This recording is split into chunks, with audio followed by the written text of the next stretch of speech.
Chapter 1. The Mysterious Past, Part 1. A long-buried secret.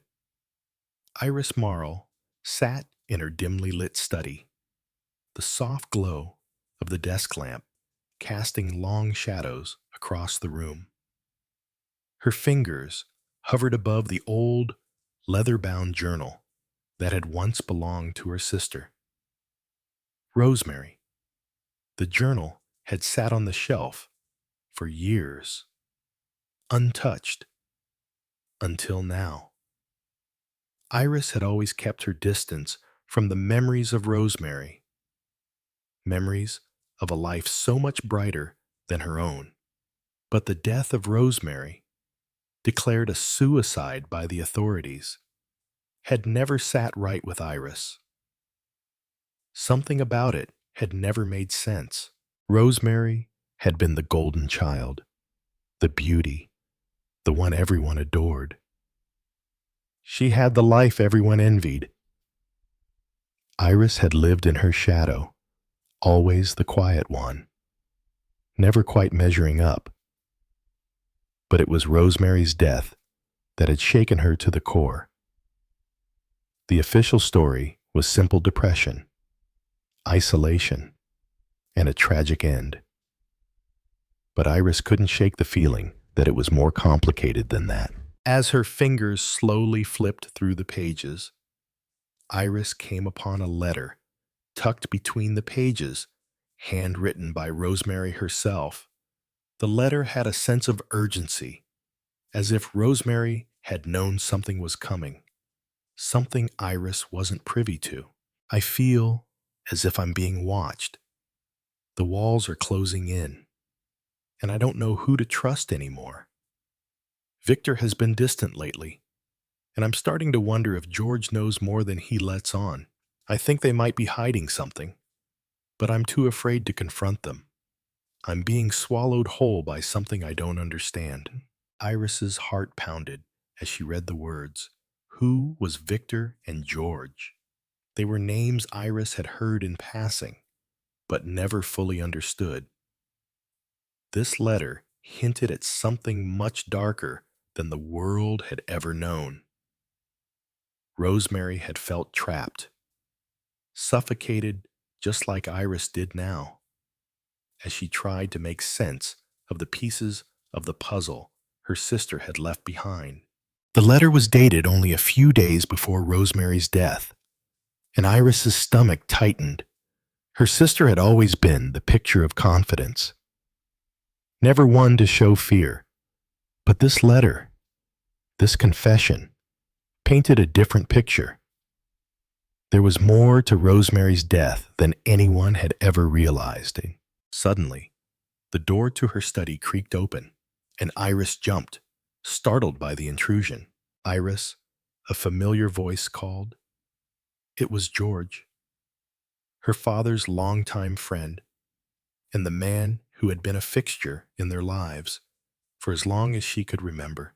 Iris quickly closed the journal and hid it in the drawer, trying to shake the strange sense of unease that had overtaken her. What is it, George? He stepped inside, his face filled with concern. I saw you looking through that old journal. You shouldn't dwell on the past like that, Iris. It's over. Let Rosemary rest in peace. Iris stared at him, her emotions a whirlwind of confusion and anger. He had been like a second father to her. But the words didn't feel comforting. They felt like an attempt to silence her. You don't understand, George. There's something I'm missing. Rosemary. She wasn't just depressed. She knew something, and I have to find out what it was. George's face hardened for a moment, then softened. Iris, it's been a long time. Let it go. It's better that way. But Iris could tell by the way his voice wavered that he knew more than he was letting on. Her pulse quickened, and the determination she had kept buried for so long began to surface. I can't. she said, her voice steady. I need to know the truth. George didn't speak for a moment, then sighed deeply. You're just like your sister, always digging, always searching for answers. But some things are better left buried. His words hung in the air like a warning, but Iris refused to be deterred. She knew she was on the verge of something big. Rosemary's death hadn't been a simple tragedy. It was the key to uncovering a truth far darker than she had ever imagined. Part 2. The Darkening Truth. The days following her discovery were filled with a deep sense of urgency. Iris couldn't shake the letter from her mind, nor could she dismiss the nagging feeling that someone was watching her. She had always felt like an outsider in her own family, but now, with Rosemary gone, it felt as though the walls were closing in around her. She returned to the house Rosemary had once lived in, a sprawling mansion nestled on the outskirts of town. It was a place that had once been filled with laughter and light, but now it seemed cold and empty. The grand foyer seemed to echo with ghosts of the past, the heavy silence pressing down on her. She couldn't avoid the memories, nor the sense that something was amiss. As Iris wandered through the rooms, she found herself drawn to the library, where her sister had spent hours reading and writing in secret. It was there that she found the second clue, an old photograph of Rosemary, Victor, and George standing together at a lavish event. The three of them appeared too close. Victor's arm was wrapped possessively around Rosemary, while George stood just behind them, his hand resting on her shoulder. It was the way they looked at each other that unsettled Iris, the way George's eyes lingered just a little too long on Rosemary, the way Victor's smile seemed a little too forced. There was something undeniably uncomfortable about the photo, but Iris couldn't figure out why. She took the photograph and the journal back to her apartment and began her own investigation. The more she dug into the lives of these men, the more questions emerged. Victor Drake, it seemed, was a prominent businessman with ties to some shady figures. George Hoy, on the other hand, had a spotless reputation. But Iris had always known there was more to him than he let on. The pieces were starting to fit together, but there was still so much missing. That night, as she pored over the documents, a sudden realization hit her. Rosemary had been planning to confront Victor and George about something. The clues had been in the letter all along. The unease she felt in the photograph, the letter that spoke of secrets and betrayal. It all pointed to one thing Rosemary had known too much. But what had she known? And why had she been silenced? Iris could feel the weight of the answers pressing down on her. And the more she uncovered, the more dangerous the truth seemed. She was getting closer, but she wasn't sure who she could trust anymore. Chapter 2. The Player's Game. Part 1. A Dangerous Reunion. It had been weeks since Iris started her investigation into Rosemary's death. Her obsession with uncovering the truth was consuming her, and every day felt like she was digging herself deeper into a pit of secrets that might never see the light of day. Yet, with every new discovery, Iris grew more determined. She was uncovering the kind of darkness that had once been hidden behind the polished facades of her sister's life. And she couldn't walk away now. One rainy afternoon, Iris received a call that would alter the course of her investigation. "Hello, Iris," came the voice on the other end. smooth and familiar, yet chilling. "I didn't expect to hear from you," Iris replied, a chill creeping up her spine. The voice belonged to Anthony Brown, someone from her sister's past, a man whose charm had once captured Rosemary's heart. He had disappeared from their lives shortly after her death, leaving behind nothing but memories and questions. "I'm sure you didn't, but we need to talk," Anthony said, his voice tight with urgency. "It's about Rosemary, about what happened." Iris's pulse quickened. "What do you know about my sister's death?" "I know more than I should, Iris, and it's dangerous both for you and for me. Meet me tonight. I can't explain over the phone." There was no hesitation. Iris knew she had to meet him.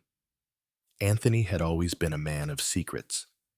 But if he knew something that could explain Rosemary's cryptic letter, she couldn't afford to pass up the chance to find out. Part 2. Dangerous Liaisons. The night was damp and cold as Iris drove to the secluded part of town where Anthony had arranged their meeting. The streets were eerily empty, and the only sound was the occasional splash of water against her car windows. When she arrived at the old, unlit restaurant on the corner, a sense of unease gripped her. It was the kind of place where secrets were kept and deals were made behind closed doors. Iris stepped inside, her eyes adjusting to the dim light. Anthony was waiting for her in a corner booth, a glass of whiskey in front of him, his expression unreadable. When he saw her, his lips twitched into a faint smile, but it was tinged with something darker, something unsettling. "I thought you'd back out," Anthony said, as Iris slid into the seat opposite him. His voice was casual, but there was an underlying tension that didn't escape Iris. "I'm not one to walk away from answers," Iris replied, her eyes narrowing as she observed his demeanor. "So tell me, Anthony, what's this all about? What do you know about my sister's death?" He leaned back, swirling the whiskey in his glass as if weighing his words. "It's not what you think. Rosemary wasn't just dealing with depression or any of the simple things they claimed. She was caught up in something bigger, dangerous, even." Iris felt a knot tighten in her stomach. "Bigger? What do you mean?"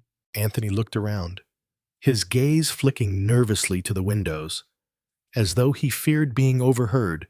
"You know the men she was involved with, the ones who didn't have her best interests at heart. Well, Rosemary got herself entangled in something even darker. You see, she wasn't just some innocent girl caught up in an affair. She was being watched, and someone wanted her gone." "So I did son." Iris's breath caught in her throat. Who wanted her dead?" Anthony's gaze turned hard, his eyes dark, with something Iris couldn't quite place. "I think you know who." "Iris? The men who have been manipulating this family for years. The ones who pulled the strings behind your father's back. And, if you're not careful, you'll be next." The words hung in the air like a thick fog. And for a moment, Iris couldn't breathe. She had suspected that her sister's death wasn't just some tragic mistake. But now hearing it from Anthony, it felt like the walls were closing in. "Why are you telling me this?" she asked, her voice trembling slightly, but she couldn't hide the sense of urgency building in her chest. "What do you want from me?" Anthony finally set his glass down, his eyes locking with hers. "You're already in this, Iris.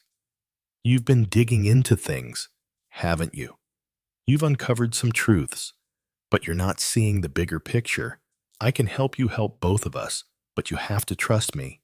"Trust you," Iris echoed, her mind reeling from everything he had just said. Why should I trust you? Anthony, after everything that's happened, because Rosemary trusted me, he said, his voice dropping to a whisper. And because I know things that could ruin everything if they're exposed. But if you want answers, you need to stop playing by their rules. You need to fight fire with fire. Iris could feel the weight of his words settle into her chest. This wasn't just about her sister's death anymore. It was about something much bigger, something dangerous. And the deeper she went, the more perilous the path became. I'm not doing this alone, Iris said, her voice firm. If we're going to fight this, I need your help. But know this, if you're lying to me, if you're leading me into something worse, I will make you regret it. Anthony's lips curled into a tight smile. I wouldn't expect anything less from you, Iris. Part 3. The Web Tightens. Iris spent the next several days piecing together what she had learned from Anthony. The pieces of the puzzle were starting to fit together. But the more she uncovered, the more dangerous the situation seemed. The men in Rosemary's life, George and Victor, were not what they appeared. They had connections that went far beyond anything Iris could have imagined. George, who had always been a fatherly figure in her life, had dark ties to a global network of business moguls and politicians who operated in the shadows. And Victor, Rosemary's former lover, had far more influence than anyone had ever realized. What Iris had once dismissed as personal affairs were now looking like orchestrated moves in a much larger game. It was only when she received a cryptic message from an anonymous source that the full extent of the conspiracy began to unfold. The message read, "The game is changing. Watch your back. There's more to Rosemary's death than you've been told. They've been watching you too. Time's running out." Iris could feel the weight of the warning pressing down on her. She wasn't just investigating her sister's death anymore. She was uncovering a global web of corruption, one that had been silently controlling the lives of everyone around her. As Iris pieced together the information, she realized that she wasn't just a bystander in this game. She was a player now. And if she wanted to survive, she would have to play by the same ruthless rules. Chapter 3. The Game Begins, Part 1. Ruthless Revelations. The weight of the information Iris had gathered was beginning to crush her. She had known there was more to Rosemary's death than the official story had let on. But now, as the pieces of the puzzle fell into place, she realized just how deep the corruption ran. Anthony's words echoed in her mind. You've been digging into things, haven't you? You've uncovered some truths, but you're not seeing the bigger picture. Iris had spent her days combing through Rosemary's personal letters, financial records, and photographs. And what she had uncovered so far had already started to change everything. But it wasn't enough. The more she uncovered, the more questions piled up, and every new lead seemed to twist her emotions into knots. She had learned about the connections between her father's business empire and shadowy global networks that involve some of the wealthiest and most influential people in the world. And what frightened her most wasn't the knowledge itself, but the realization that the same figures who had once pulled the strings for Rosemary's life were still out there, operating in the shadows. Even worse, they were watching her every move. Iris hadn't told anyone yet about the anonymous message she'd received.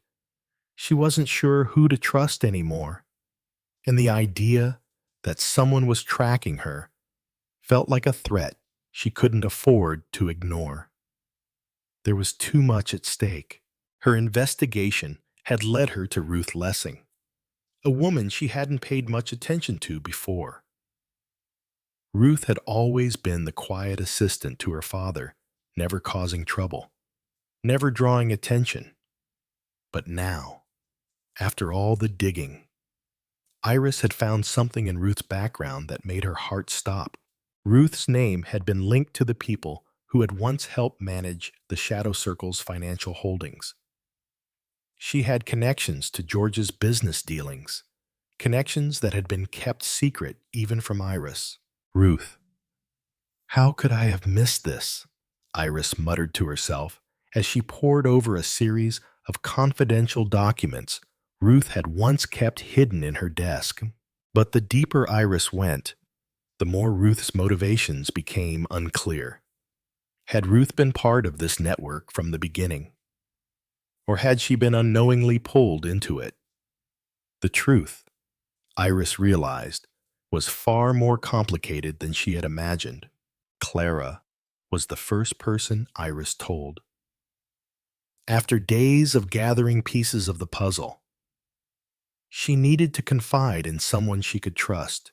I think Ruth's more involved than we realized, Iris said, her voice tight. She's been covering for George, and there's something about her involvement in his dealings that doesn't add up. Clara, who had always been pragmatic, didn't flinch. If Ruth is involved, it's no surprise.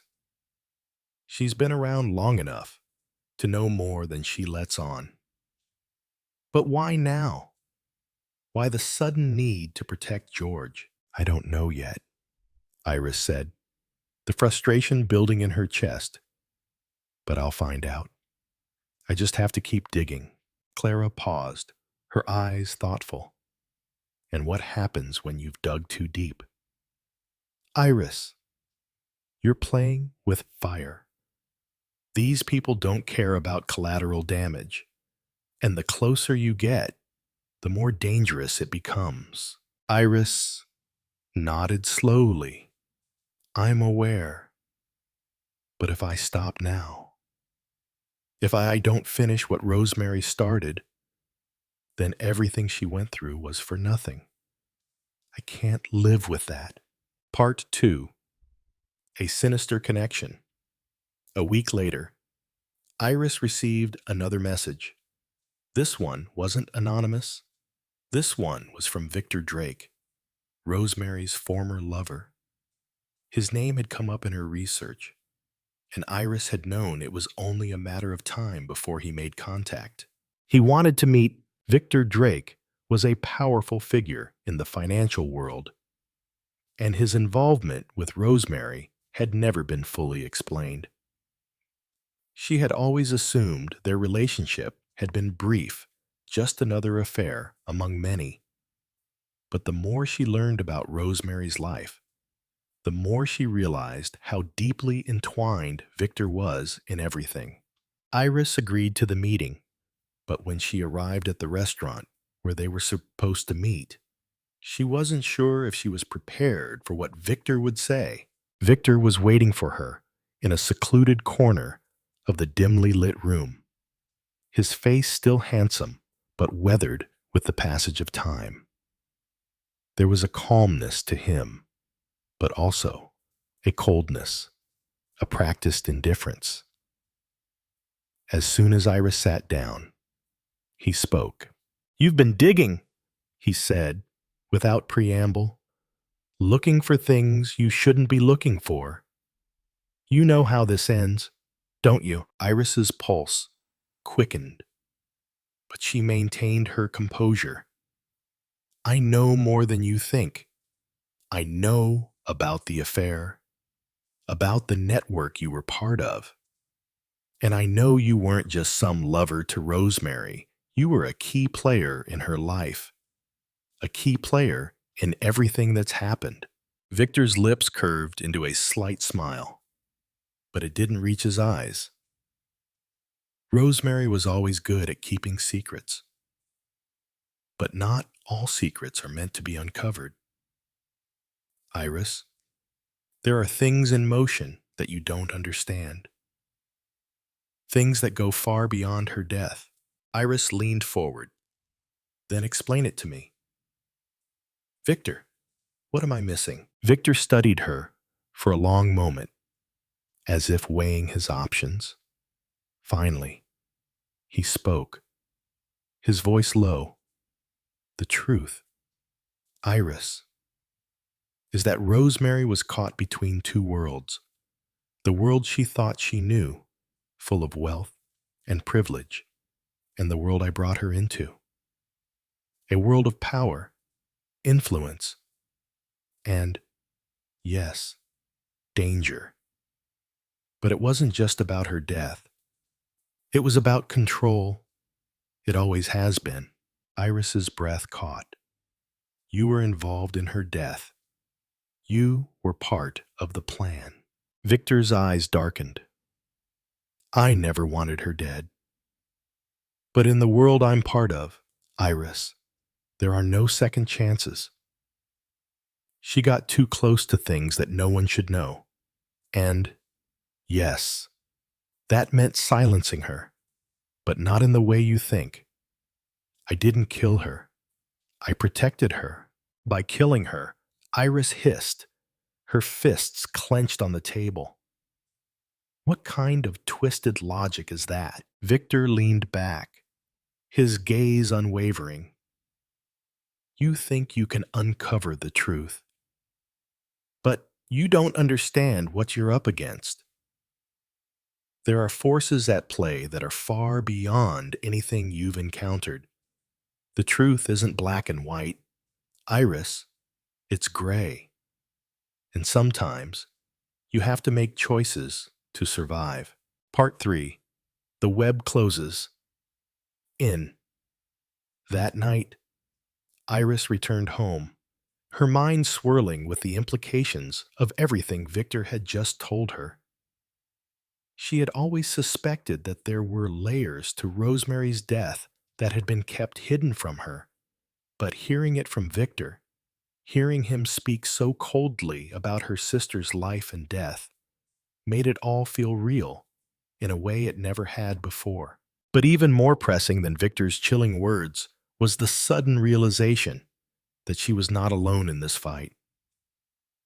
There were others out there, others who had been watching her every move. The anonymous messages, the sudden meetings with figures from Rosemary's life, they weren't coincidences. Someone wanted her to stop. Someone wanted her to leave the past buried, and they were willing to do whatever it took to keep her from discovering the truth. Iris had been playing in the shadows, but now it felt like the shadows were closing in on her. The deeper she dug, the more dangerous it became. And yet, she knew there was no turning back now. She had to see this through no matter the cost. The game had begun. And Iris Marl was no longer a passive player. Chapter 4. The Final Blow. Part 1. Unraveling the threads. Iris spent the next few days in a haze, her thoughts consumed by the revelations from her meeting with Victor Drake. Every word he had spoken echoed in her mind, but none more so than the chilling suggestion that Rosemary's death had been the result of a calculated move in a much larger game. The truth she had been seeking was slipping further away, and Iris now found herself in the uncomfortable position of realizing that everything she thought she knew was wrong. The deeper Iris dug, the more fragmented the truth seemed to become. Rosemary's life, once full of apparent simplicity, had been anything but. She had been surrounded by powerful figures, each with their own motives, each hiding secrets. But it was not just the people she had trusted that held the key. It was the systems they had manipulated. Iris couldn't ignore the gnawing feeling that the conspiracy went far beyond just her sister's death. Rosemary had known something dangerous, something that those in power had desperately wanted to silence. But what was it? And why had they chosen to make her death look like a suicide? Every unanswered question weighed heavily on Iris. But one thing became clear. She was no longer just investigating Rosemary's death. She was uncovering a network of power that had controlled the lives of the wealthy, the influential, and the political elite. And they were not done yet. It was in the late hours of one sleepless night that Iris found a critical breakthrough. She had been reviewing Rosemary's bank records again, scrutinizing every transaction, when she noticed a series of payments, one that was transferred to an offshore account with the name Marcellus Valen attached to it. The name stood out to her immediately. Marcellus Valen was one of the men she had heard about during her investigation into the Shadow Circle, but he had always been a distant, shadowy figure. Iris immediately began searching for anything she could find on him, but there was little. His public profile was clean too clean. In fact, he was a man of mystery, a financier with significant stakes in the global tech market. But he didn't leave much of a trail. And yet, here he was, linked to Rosemary through financial transactions. That alone was enough to raise her suspicions. He had been involved, and Iris was certain that his involvement was key to the truth about her sister's death. She knew it was time to meet him. Part 2. The Wolf in the Garden. Iris arranged to meet Marcellus Valen in a secluded penthouse downtown, the kind of place that screamed money and power. The building was modern and sleek, its glass exterior offering a view of the city below. When Iris arrived, she was greeted by an assistant who escorted her inside. The penthouse was more than just a living space. It was an empire in itself, filled with expensive art and luxurious furnishings.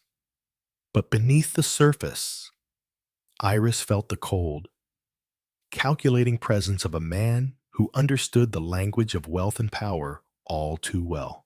Marcellus Valen was waiting for her when she entered.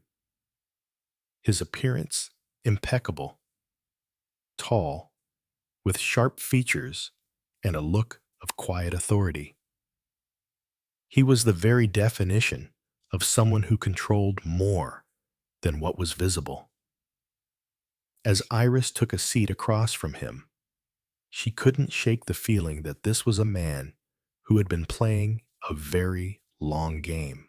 "Miss Marley," he greeted her with a smile that didn't quite reach his eyes.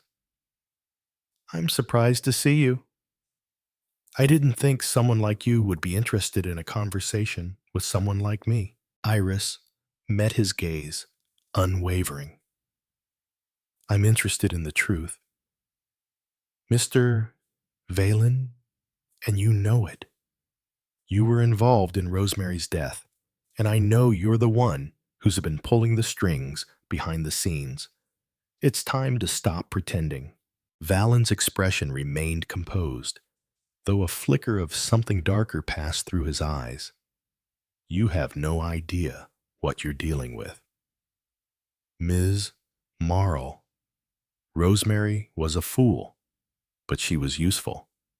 She had no idea what was really at stake. And neither do you." Iris's pulse quickened, but she held her ground. "Then enlighten me. Why did you kill her? Was it because she was getting too close to your plans? Because she knew too much?" He chuckled softly, almost condescendingly. "You think Rosemary's death was about her? No, it was about control. You see, Ms. Marl, people like us don't just live in the world, we control it. We make the decisions. Rosemary got too curious, Too involved. She was a threat to everything I've spent decades building. Iris recoiled at the coldness in his voice, but she didn't let it show. You really think you can get away with this? You can't keep hiding in the shadows forever. Valen's smile grew. Who says I'm hiding? The world doesn't need to know everything. Iris, it's better this way. You think you're going to change things, that you can expose all the corruption. But you're wrong. This system isn't one you can simply tear down. It's the system that's been in place for centuries. You can't fight it, because it will always win. Iris's anger flared, but she bit back the retort. It's not about fighting a system. It's about exposing the truth. And you, Mr. Valen, are about to be exposed for what you truly are. For a moment, Valen said nothing. He leaned back in his chair. His fingers steepled in front of him. The air between them crackled with tension, and Iris could almost feel the weight of the decision hanging over them both. I'm afraid you're already too late. Iris, Valen said, his tone suddenly serious. You've been poking at a hornet's nest, and now there's no going back. At that moment, Iris understood. She had stepped too far into a world that wasn't just dangerous, it was lethal. Valen wasn't just a financier. He was a puppet master, pulling the strings on a global scale. And as she looked at him, she knew that he wasn't bluffing. He had power, and he wouldn't hesitate to use it to silence her. I don't care what you think, Iris said. Standing up, I'm going to bring the truth to light, and you'll be the first one to pay for your lies. Valen's expression darkened, but he didn't move. We'll see about that, he said softly. Part 3. The Final Blow. Leaving Valen's penthouse, Iris couldn't shake the feeling that the stakes had just gotten higher. She knew that confronting him had been dangerous, but what she didn't know was how far his influence spread, or who else he might have in his pocket. He was powerful, but so was she, and she wasn't about to let him control her or her investigation. The final pieces were falling into place, but Iris knew that if she wanted to expose Valen for what he was, she would need to move quickly. She couldn't trust anyone, not even George or Ruth, because the more she learned, the more she realized just how deeply they were involved in this world of power and manipulation. Valen's network was vast, and the people she once trusted were now potential enemies. Iris returned to her apartment and immediately called Clara. We have a problem, she said, her voice sharp with urgency.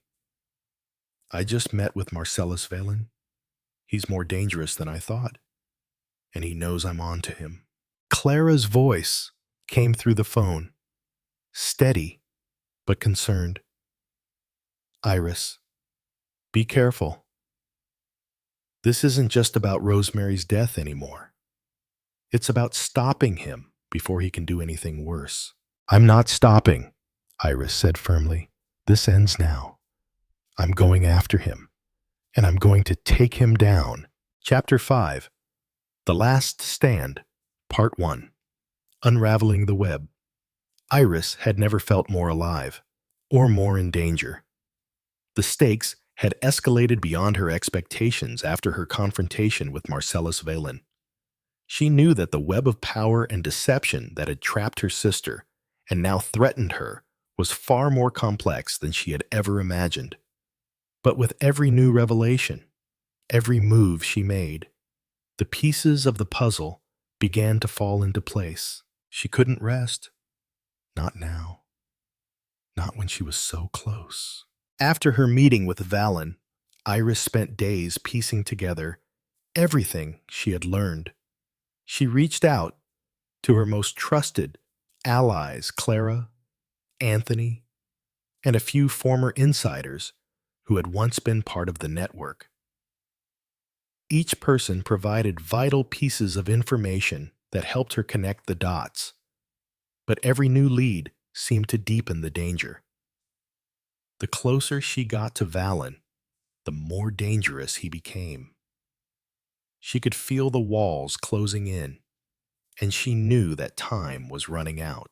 Her investigation had led her to discover a clandestine meeting taking place soon, a summit of high-ranking figures, many of whom had once been key players in the corrupt system that had controlled Rosemary's life. They were planning something that could change everything. Iris knew that she had to be at this meeting, but to get there, she would need to break into the heart of their operation, where the real power lay. And to do that, she would need to expose not just Valen, but the entire network of puppeteers who had been manipulating the system for decades. "I'm not backing down," Iris muttered to herself as she stared at the maps, photographs, and documents that cluttered her desk. This ends now. Part 2. Into the Lion's Den. The meeting was taking place in a secure, isolated location, a private island off the coast, surrounded by high-tech security systems and guarded by private mercenaries. The island itself was an enigma, an oasis of luxury, but with a dark undercurrent of control and secrecy. For Iris, it was the last place she wanted to go, but it was the only place that could give her the answers she needed.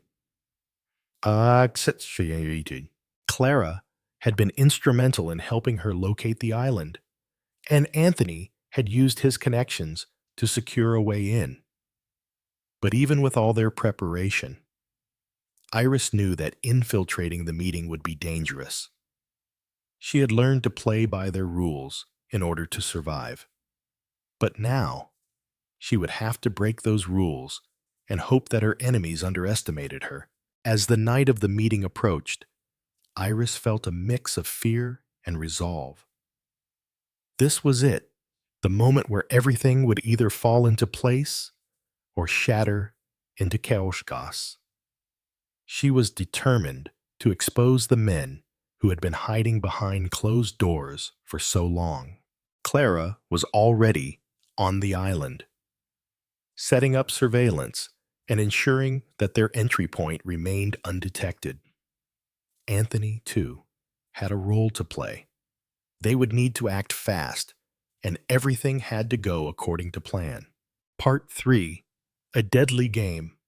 Iris stood on the deck of the sleek yacht that was ferrying her to the island, staring out at the dark sea.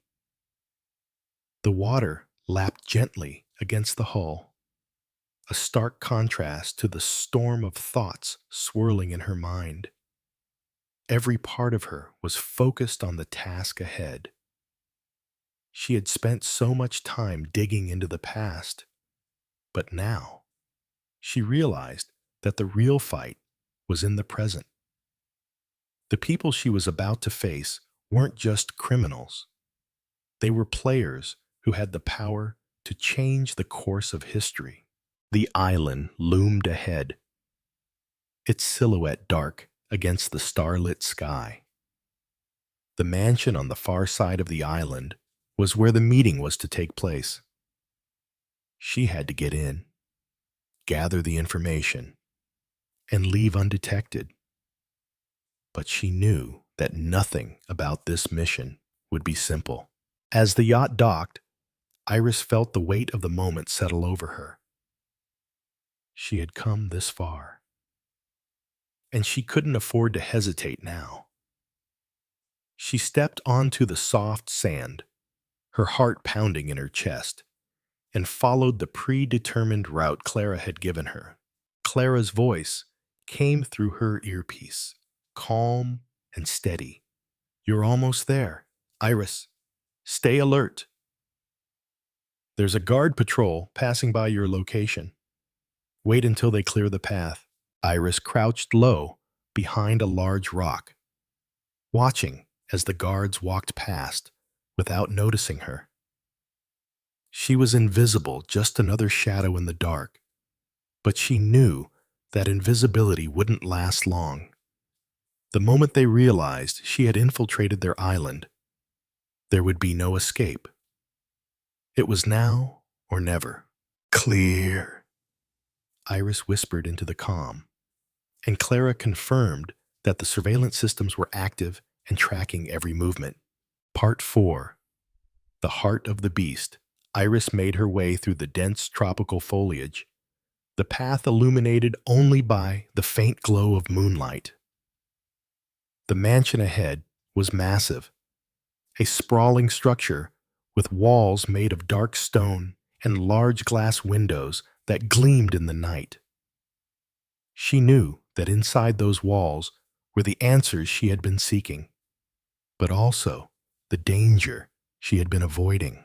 She reached the edge of the mansion and crept through a service entrance that had been left slightly ajar. The house was eerily silent, the kind of silence that made Iris feel like she was walking into the jaws of a trap. But she pressed on, moving swiftly through the halls, avoiding security cameras and guards. Finally, she reached the grand hall where the meeting was taking place. The doors were slightly cracked open, and she could hear voices inside, low murmurs, punctuated by the sound of glass being set on tables. Iris took a deep breath, her fingers tightening around the device in her pocket. This was it, the moment that would expose everything. She pushed the door open, just enough to slip inside unnoticed. What she saw made her heart stop. There, seated around a large oval table, were the most powerful people she had ever seen: politicians, tech moguls, businessmen, and a few faces Iris recognized from her investigations. But at the head of the table, sitting with an air of cold command, was Marcellus Valen. "Gentlemen," Valen said, his voice smooth and confident, "we've played our parts well, but the game is about to change. The world is weak. The economy is vulnerable. It's time to move forward. We take control, not just of the wealth, but of the very future." Iris's heart pounded in her chest. She had found them, the men who had been controlling the world from the shadows, the people who had manipulated everything, including Rosemary's death. She pulled out the device and activated the signal. The data she had gathered began to upload in real time, broadcasting the meeting to the outside world. They were exposed. Part 5. The final blow. As soon as the signal went live, the chaos began. The faces in the room twisted in shock as their darkest secrets were laid bare for all to see. Valen's expression hardened, and Iris knew that this was the moment he would try to shut everything down. A guard rushed into the room, but before he could reach Iris, a shot rang out. Anthony stepped into the doorway, his face grim. "I told you, Iris. They don't play fair." Iris didn't have time to respond. She turned and bolted for the exit, her breath coming in quick gasps. Valen's men would be coming for her, and she had no intention of letting them catch her. This had gone far beyond just exposing the truth. This was now about survival. With the meeting exposed and Valen's operation crumbling, Iris and her team made their escape. They would have to lay low for a while, but the damage had been done. The network had been exposed. The final battle had been won. Chapter 6. The Aftermath, Part 1. The Storm. After the calm. The aftermath of exposing Marcellus Vallon and his secretive network sent shockwaves across the world. The broadcast, which had begun as a quiet ripple, exploded into a global storm. The names, the connections, the web of corruption, all laid bare for the world to see.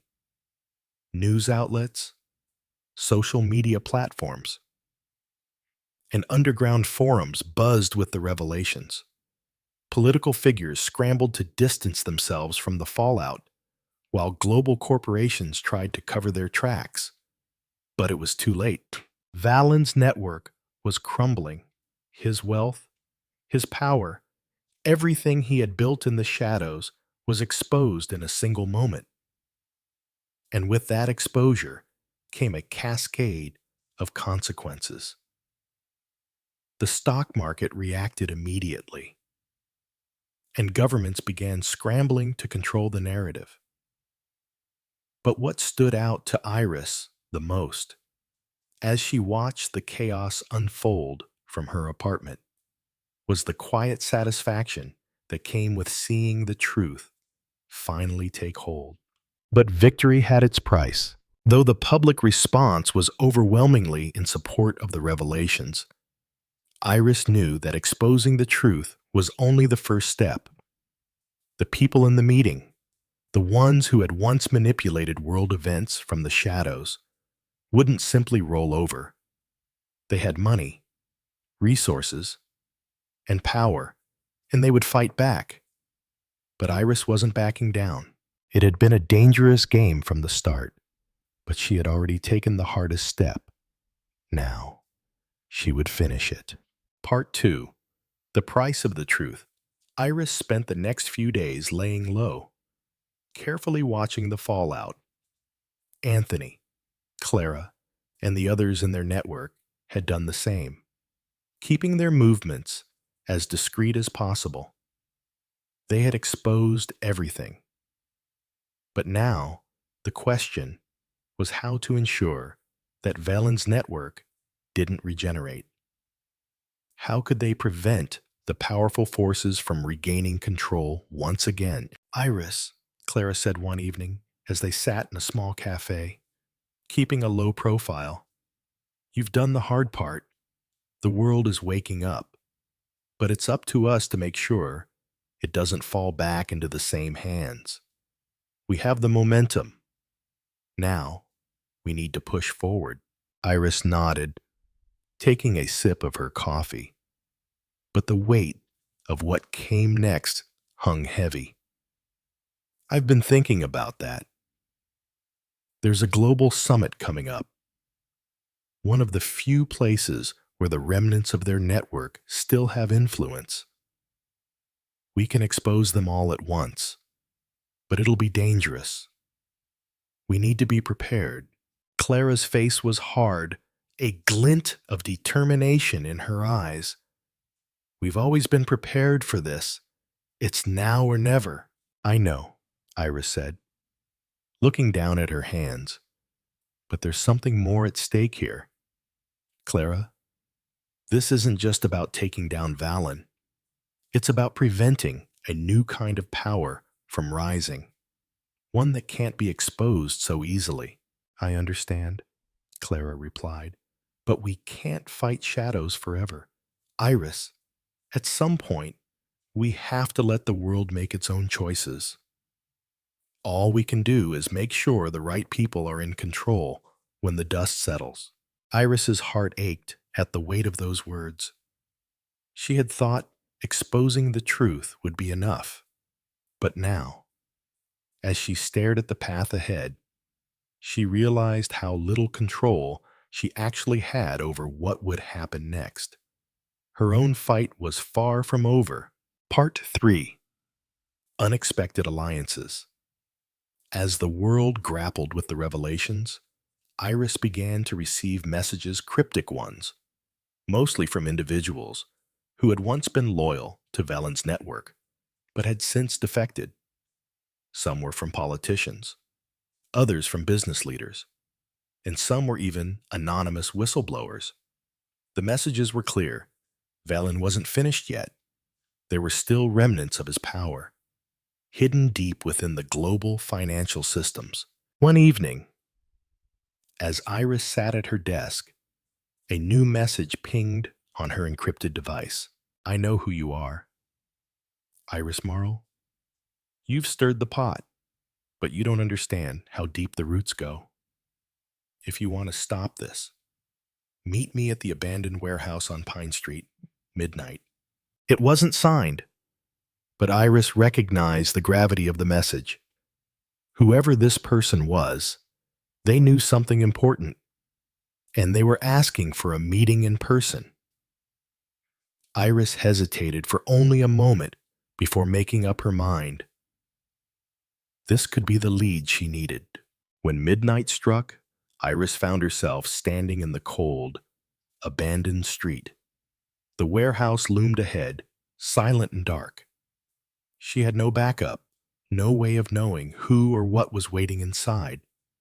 But she had come this far, and she wasn't going to turn back now. As she stepped inside, her breath caught at the sight of the figure standing in the shadows. It was a woman tall, with sharp features and a cold, calculating look in her eyes.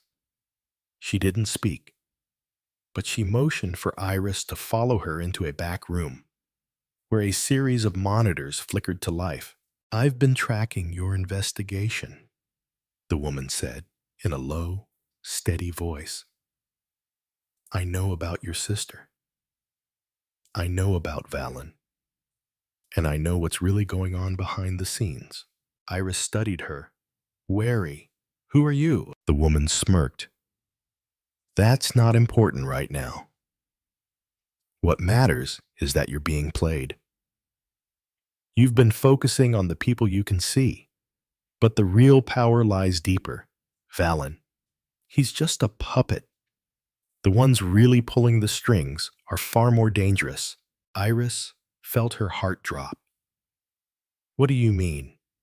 Who is it? The ones who have been controlling the flow of information, the economy, the media. They don't just operate through shadowy figures. They've embedded themselves into the very systems that power the world, the woman explained, and they've been working to shift the global balance. You've been pushing them into the light, but they're more entrenched than you realize. Iris swallowed hard, the weight of the woman's words sinking in. Then what do I do? How do I stop them? The woman's lips twisted into a half smile. You're not alone in this, Iris. I've been tracking them for years, but you'll need help. More help than you've ever had before. Part 4. The final confrontation. The next few weeks were a blur of intense planning. As Iris and the woman who introduced herself as Sophia worked together to track down the remaining players in Valen's network.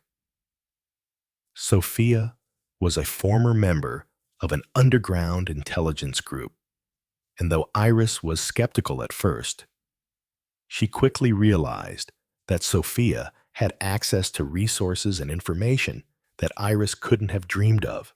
Together, they identified a gathering the same summit Iris had mentioned to Clara, a meeting where the most influential members of the global elite would congregate to discuss their next move. This would be the perfect opportunity to expose them all at once. But as the meeting approached, Iris's fear intensified. The shadows that had been following her since the beginning were getting closer. She knew that the final confrontation would not only test everything she had learned, but it would also be the moment where she would face the full weight of the power that had been controlling the world in silence. As she prepared for the final strike, Iris understood one thing clearly. This fight was no longer just about justice for Rosemary. It was about breaking a system that had been in place for centuries. It was about setting the world on a new path, but she would have to be willing to risk everything. Chapter 7, The Final Act, Part 1, The Gathering Storm. The day of the summit arrived with an eerie quietness. The global elite, the most powerful individuals in the world, would gather on the isolated island, unaware that their every move was being watched. Iris stood at the edge of the small, hidden dock, her mind racing as she surveyed the opulent venue ahead, the mansion perched atop the cliffs of the island, overlooking the dark, tumultuous sea. Everything about the place screamed wealth and power, a perfect setting for those who believed they could control the world from the shadows. Sophia had provided Iris with a precise plan. There would be no room for error.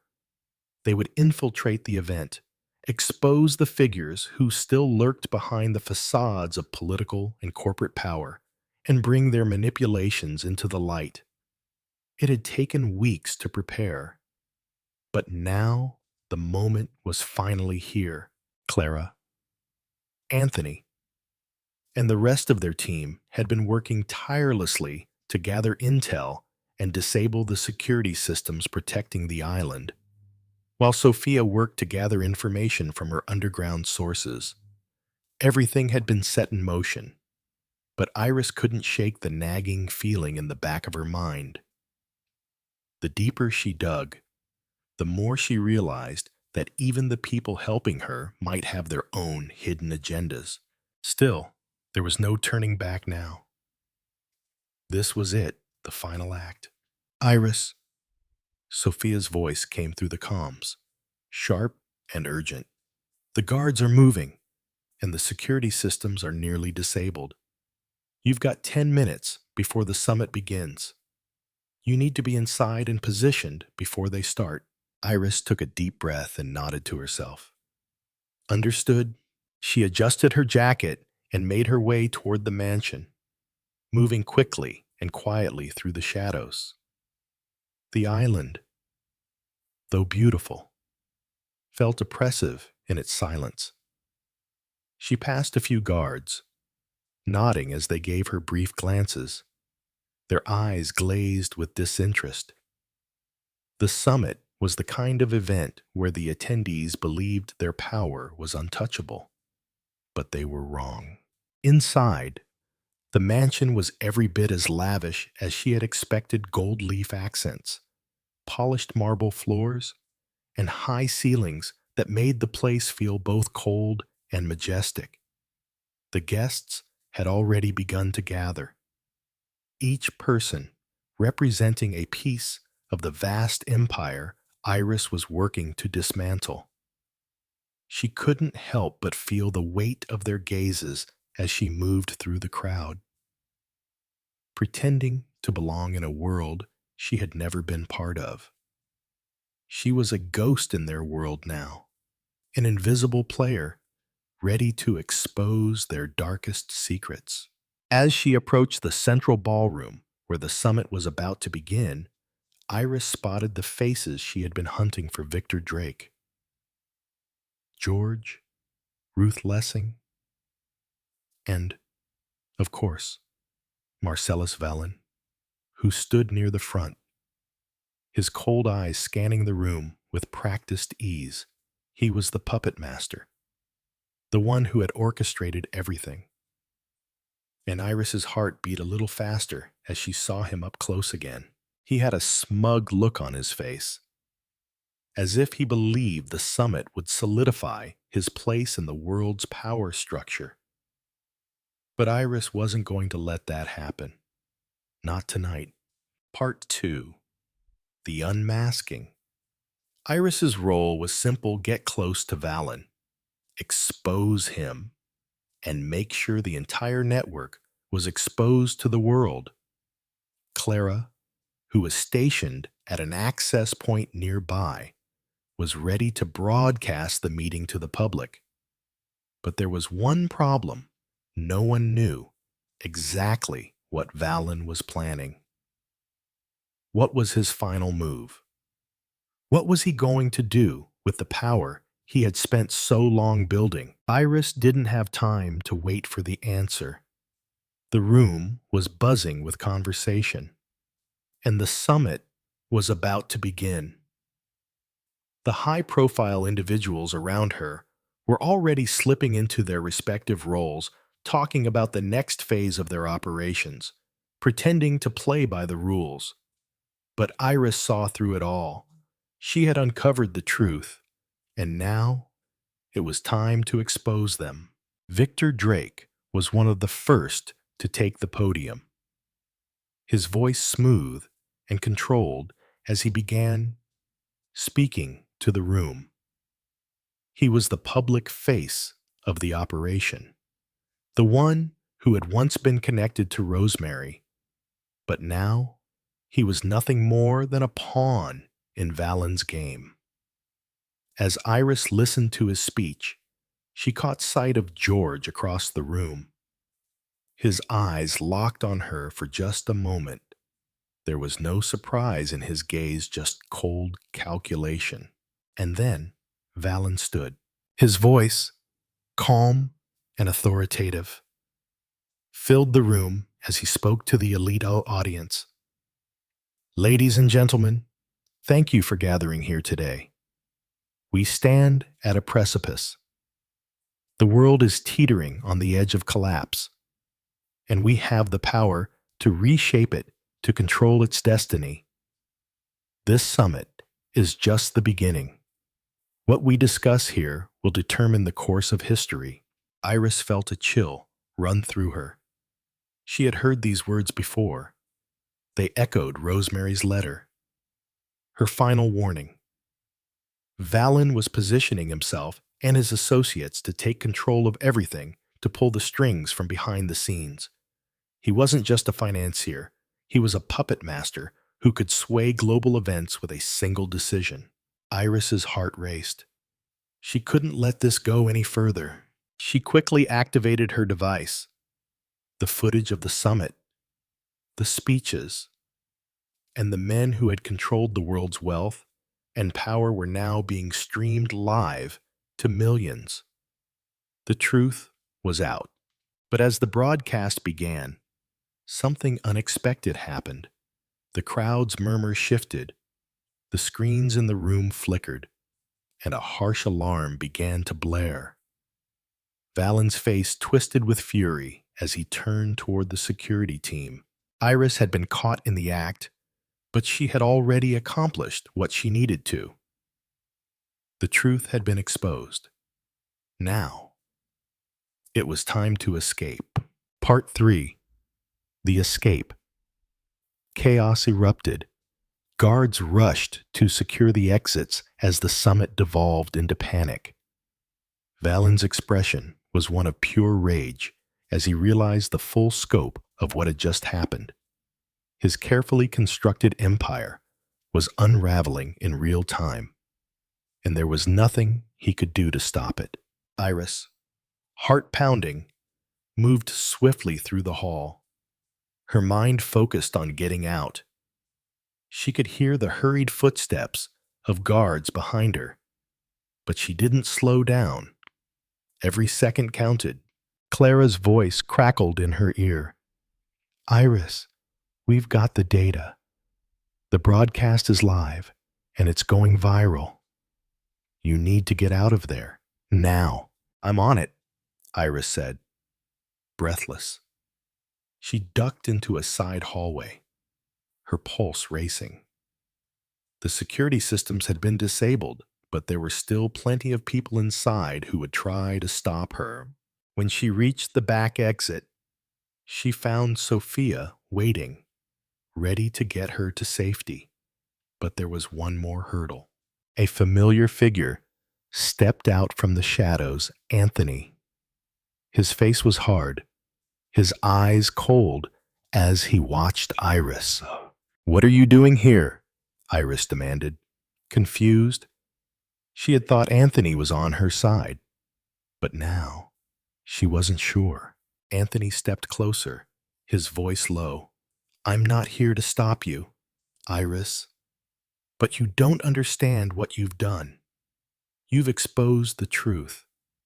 Yes, but there's more at stake now. Valen's going to fight back, and the people in that room won't go down without a fight. You've made yourself a target." "I don't care anymore," Iris said, determination in her voice. "It's over."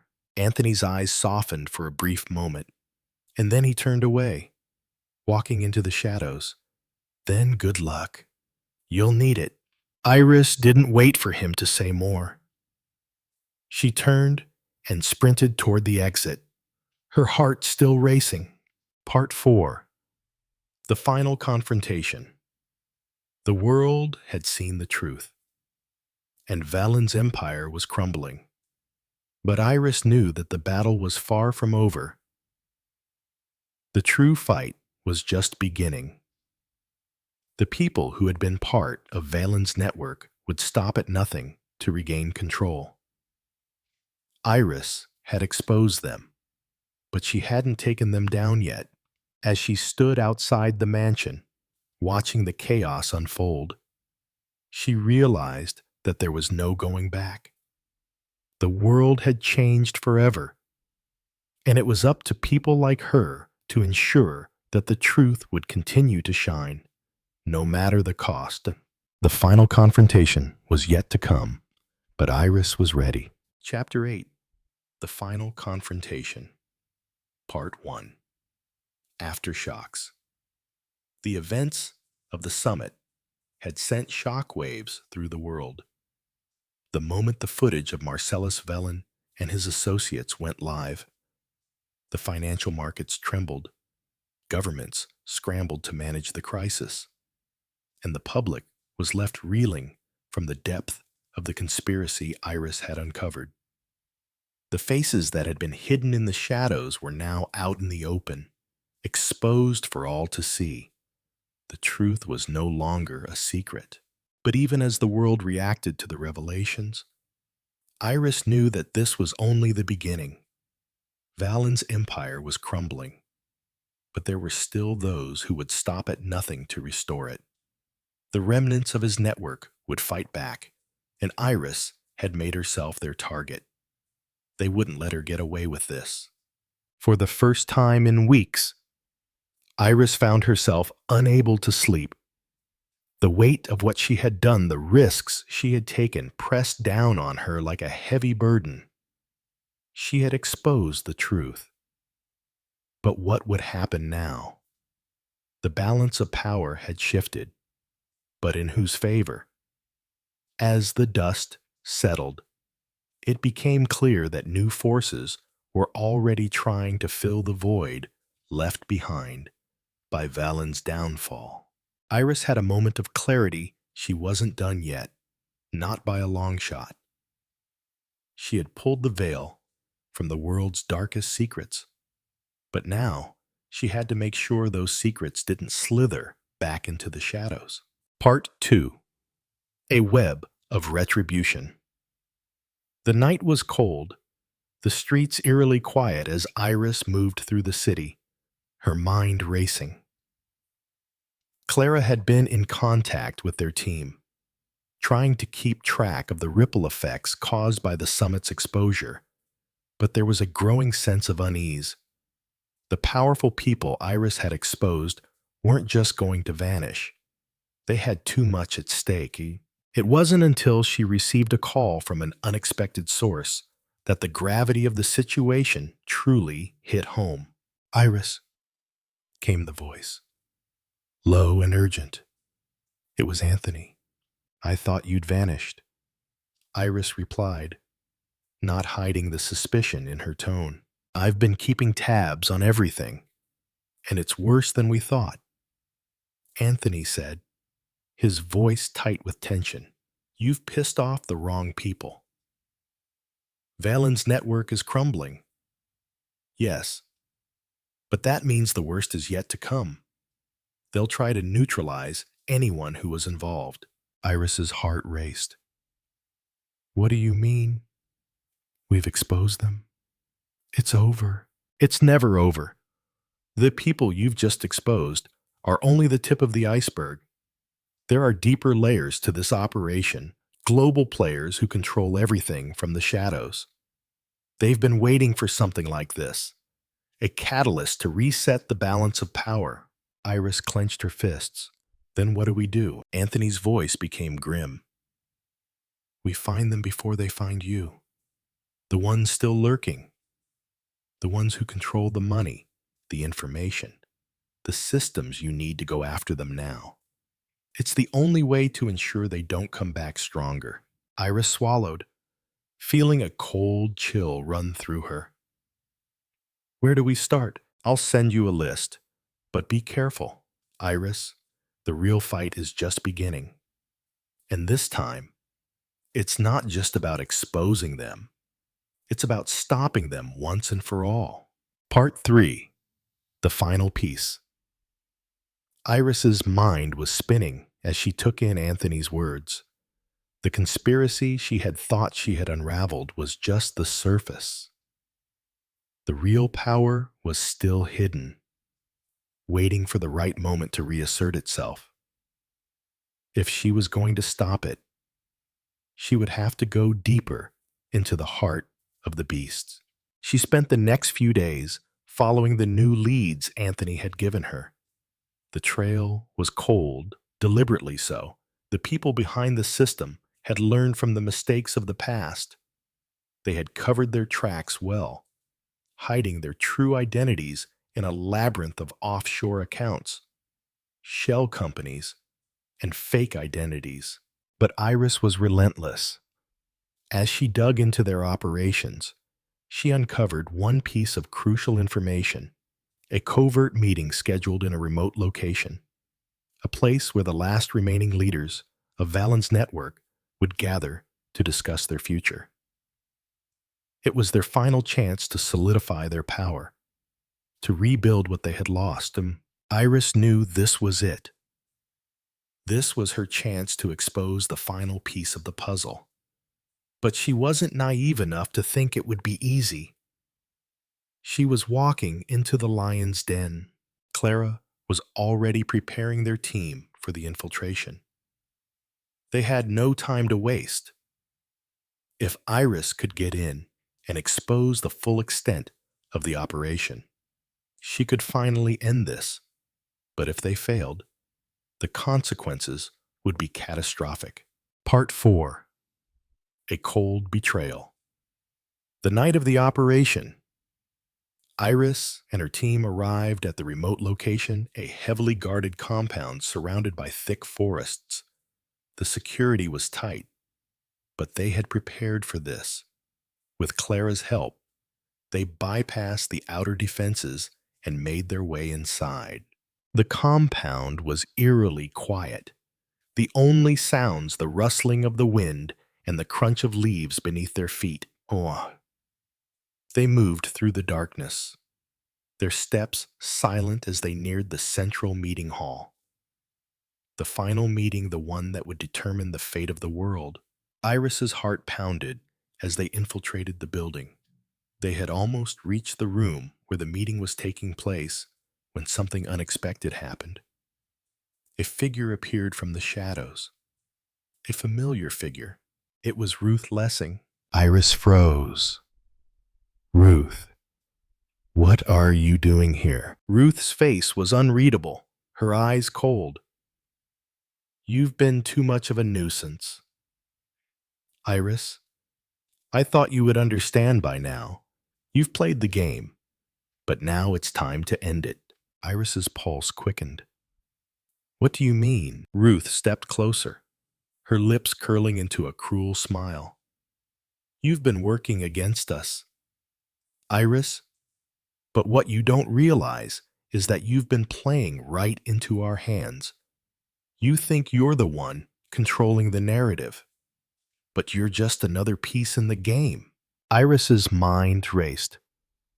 Ruth had been a part of this all along, but why? What was her motive? Ruth's smile deepened. You see, Iris, we knew you'd dig. We knew you'd uncover the truth. But what you didn't realize is that everything was designed to lead you here. To this moment, Iris took a step back, disbelief washing over her.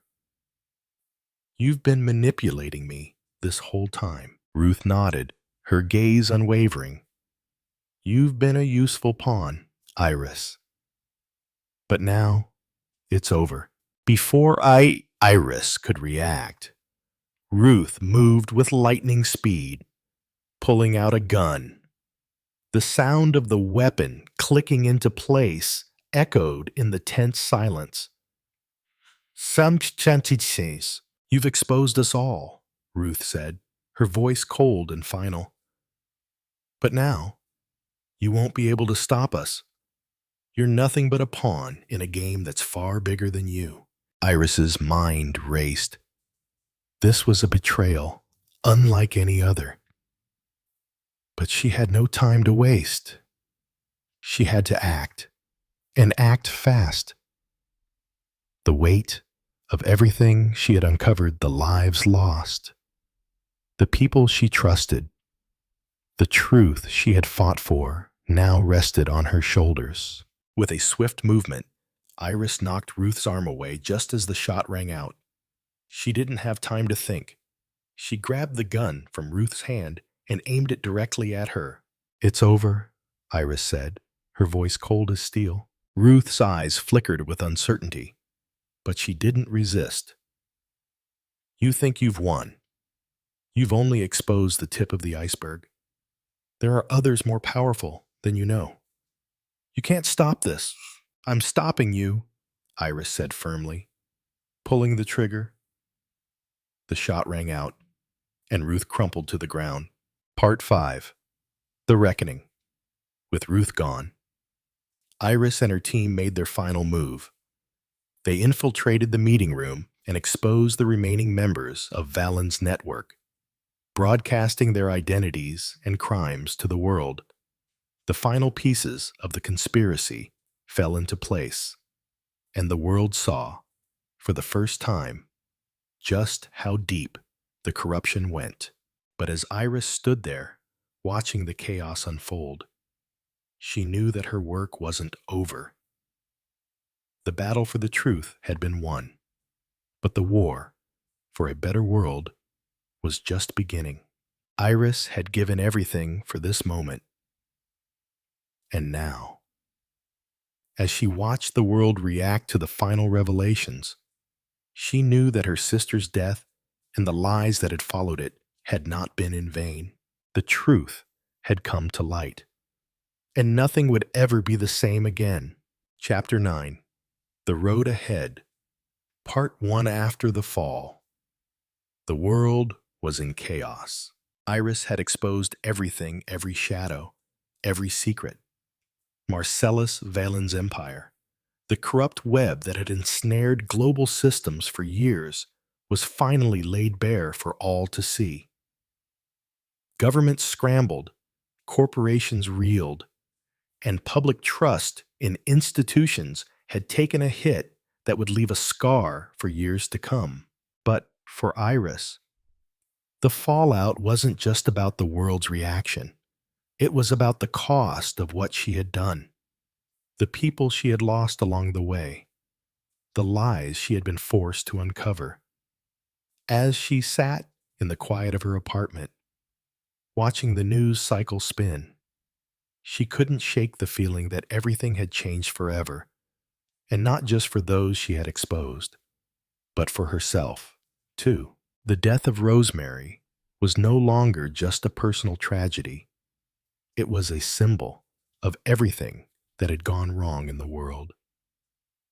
And in uncovering that truth, Iris had found herself at the center of a storm that might never truly settle. Her phone buzzed, dragging her from her thoughts. It was Clara. "Are you watching the news?" Clara's voice crackled through the line. "I am," Iris replied, her voice distant. "It's everywhere. The network is falling apart. We're getting reports from multiple countries Investigations into their financial operations are starting up. But Clara hesitated. There's more. We've lost a few people. Some of our contacts. They didn't make it out in time. The people who were connected to Valen's network, they're not done. They're regrouping. The real fight is far from over. Iris closed her eyes for a moment. I knew it wouldn't be this easy. No one ever said it would be. Clara replied, We can't stop now. Iris, we're on the brink of something big. But we need to make sure the right people take over. It's not just about exposing them anymore.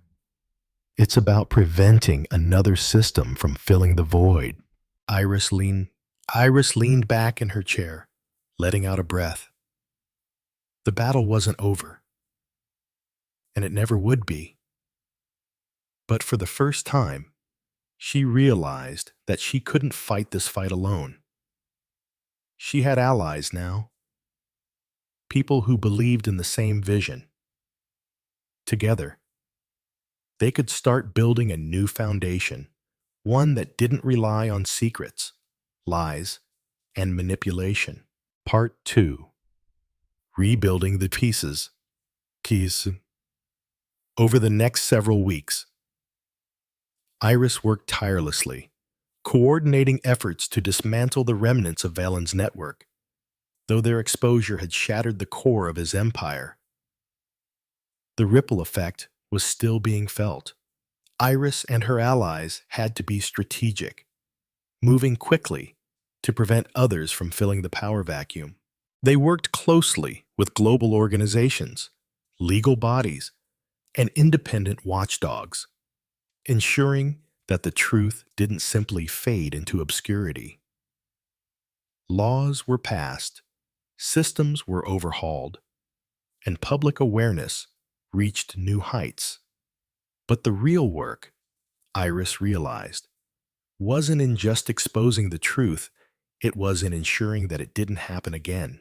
With Clara's help, Iris began developing a network of like-minded individuals, people who had been through the same struggle, people who had fought against the system and were determined to see real change. Together, they were creating a new and a force, one based on transparency, accountability, and justice.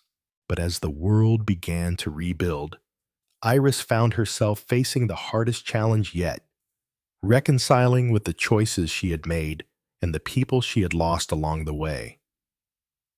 She had exposed the truth, yes, but she had also hurt those closest to her. Anthony's reappearance, for one, had been a source of constant tension. His role in the conspiracy, his betrayal, and his subsequent involvement in the mission to take down Valen had left Iris with conflicted feelings. He had helped, yes, but he had also been a part of the very system she had been fighting against. Was he truly trustworthy now? Or was there still more to his involvement than he was letting on? Clara, too, was a constant presence. But Iris couldn't help but wonder if her loyalty was as absolute as it seemed. After everything that had happened, Iris couldn't ignore the nagging thought that there might still be secrets left to uncover. And then there was George, her father's longtime associate, whose role in Rosemary's life was more complicated than Iris had ever realized. Was George just another victim of the system?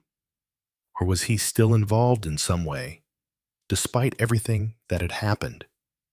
Iris couldn't shake the feeling that there was more to his story. Part 3. Confronting the past. One evening, as Iris sat at her desk reviewing the latest developments, she received a message from George. It was brief, but to the point. We need to talk. Iris's stomach churned as she read the message. She hadn't spoken to George since the final confrontation, and the thought of facing him again was unsettling. But if there was one thing she had learned, it was that the past had a way of catching up with you. And George, for better or worse, had always been a part of her life.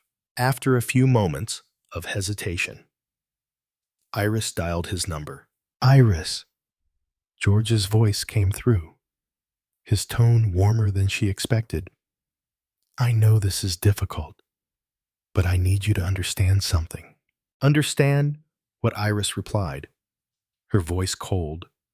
She wasn't sure she was ready for another conversation with him, especially after everything that had transpired. There's more to this than you realize. I've been trying to protect you, both of you. Rosemary, you, and even myself from the truth. But no, I'm afraid it's too late. George's voice faltered, and Iris could hear the weight of his words. Iris paused, considering his words carefully. What are you saying, George? Are you involved in this somehow? In Valen's network. What is it you're not telling me? There was a long silence on the other end of the line. I was once part of it, Iris, but not the way you think. I didn't want this. I didn't want any of it.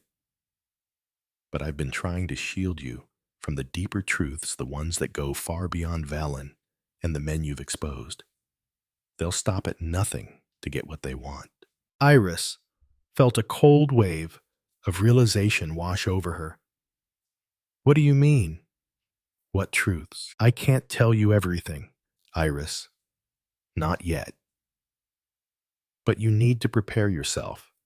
The ones who are truly behind all of this, the ones who orchestrated everything from the beginning, they're still out there, and they're coming for you. Iris's breath caught in her throat. What do I do now? Stay vigilant, George said, his voice trembling. And don't trust anyone too easily. There are still pieces of this puzzle that haven't been revealed. But you're on the right path. Keep going. The line went silent, and Iris was left alone with the weight of his words. It was clear now. The fight was far from over. The battle for control, for truth, was ongoing, and Iris had just become more deeply enmeshed in it than ever before. Part 4. The Road Forward. The days after her conversation with George were filled with unease. Iris couldn't shake the feeling that the last few weeks had been nothing more than the beginning of a much larger conflict. The deeper she dug into the web of power and corruption, the more she realized that there were layers upon layers yet to be uncovered. But no matter how much it terrified her, Iris knew she couldn't stop now. The truth had to come to light. Rosemary had paid the ultimate price for it, and Iris couldn't let her death be in vain. Her role in this fight had only just begun. She had uncovered the tip of the iceberg, and now it was time to finish what she had started. The world was watching, and she would make sure the people who had manipulated it would not regain control. This time, the fight would not be about exposure. It would be about ensuring that power would never again be wielded in the shadows. Iris stood on the balcony of her apartment. The city below bathed in the soft light of the setting sun. The world was changing, and she would be at the forefront of that change. She wouldn't stop no matter what it cost. Chapter 10. The Final Hour, Part 1. The Calm Before the Storm. The following days felt like an agonizing wait for Iris. After her unsettling conversation with George, a feeling of unease had settled into her bones, gnawing at her every thought. He had confirmed what Iris had already suspected, that there were forces out there far more powerful than even Valen's network, lurking in the deepest corners of the political and financial world. And yet, she had no concrete answers, just fragments of information that only deepened her confusion. Despite the uncertainty, Iris couldn't afford to pause her investigation. The entire world was still reeling from the exposure of Valen's empire. But she had learned one critical truth. The system she had tried to expose was far more entrenched than anyone had realized. This was no longer just about uncovering secrets. It was about survival. Iris had spent the past few days preparing for what she knew would be her final move. Clara and the rest of her team were already in place, ready to act once she discovered who was truly behind the conspiracy. But with every passing hour, the stakes grew higher.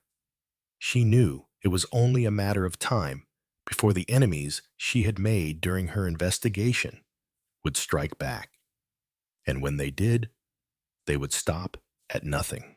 She was sitting in her apartment one evening when a cryptic message flashed across her encrypted screen. "You're getting too close. Stop digging, or we'll bury you along with the truth." Her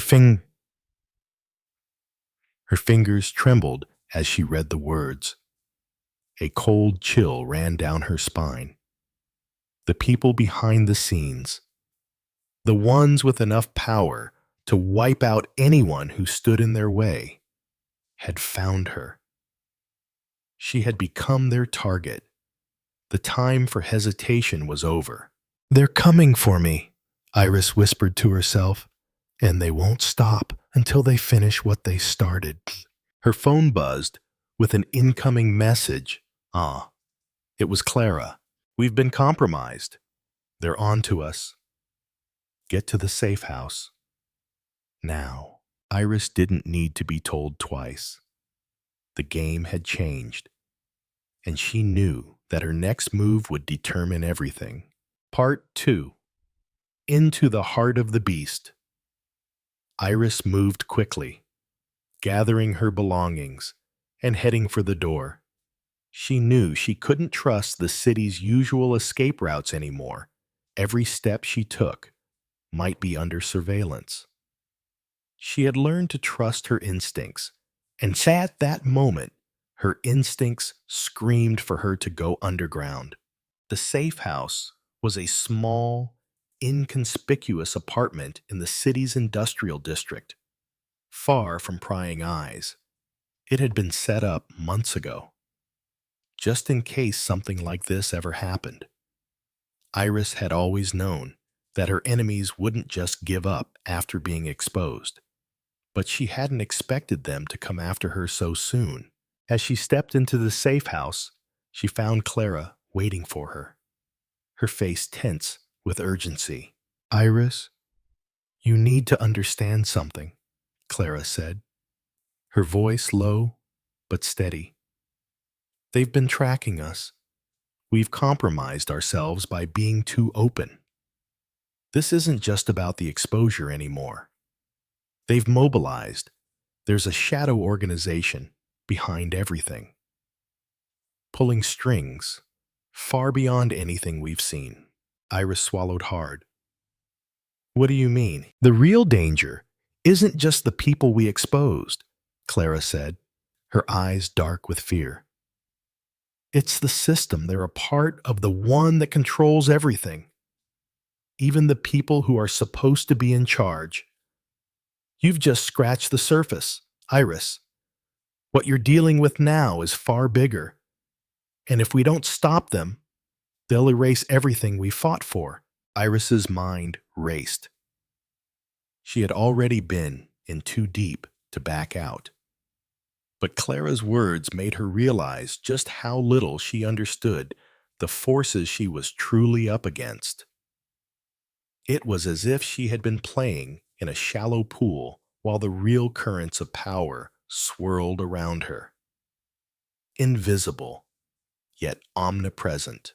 "We can't stop now," Iris said, her voice tinged with determination. "We've come too far. We've exposed them, but they're regrouping, and I won't let them rebuild what we've destroyed." Clara Bias nodded. "We need to take the fight to them. The time for stealth is over. We have to go on the offensive." The decision was made. Part 3. The Final Hour. The night was quiet, but Iris felt the tension in the air, thick and suffocating. It was time to make the final move. She and Clara had gathered the information they needed: the names, the connections, the hidden accounts, and now they were ready to take it to the next level. They had tracked the location of the Shadow Network's core operations, an abandoned government facility deep in the outskirts of the city, where the final meeting of the remaining members of Valen's network was set to take place. This wasn't just a chance to expose them. It was the final opportunity to end the cycle of power and manipulation that had ruled the world from the shadows for so long. Iris knew that this would be their last chance. If they failed, the remnants of the network would scatter, rebuild, and continue their operations. She couldn't allow that to happen. She wouldn't. With Clara and their team in tow, Iris set off to the facility, knowing full well that they would be walking into a heavily guarded den of enemies. But they were prepared. They had been training for this moment. The last thing Iris wanted was for her enemies to underestimate her. As they approached the facility, they slipped past the security perimeter, using the intel they had gathered to avoid detection. The inside of the compound was dark, the air thick with the smell of decay. This place had been abandoned long ago, but it still held the secrets of those who had come before. Iris could feel the weight of history pressing down on her. This was the birthplace of everything that had gone wrong in the world. The room they entered was vast, with high ceilings and cold concrete walls. Around the long table, the last of the network's leaders sat Victor Drake, George, and several other faceless individuals Iris recognized from her investigations.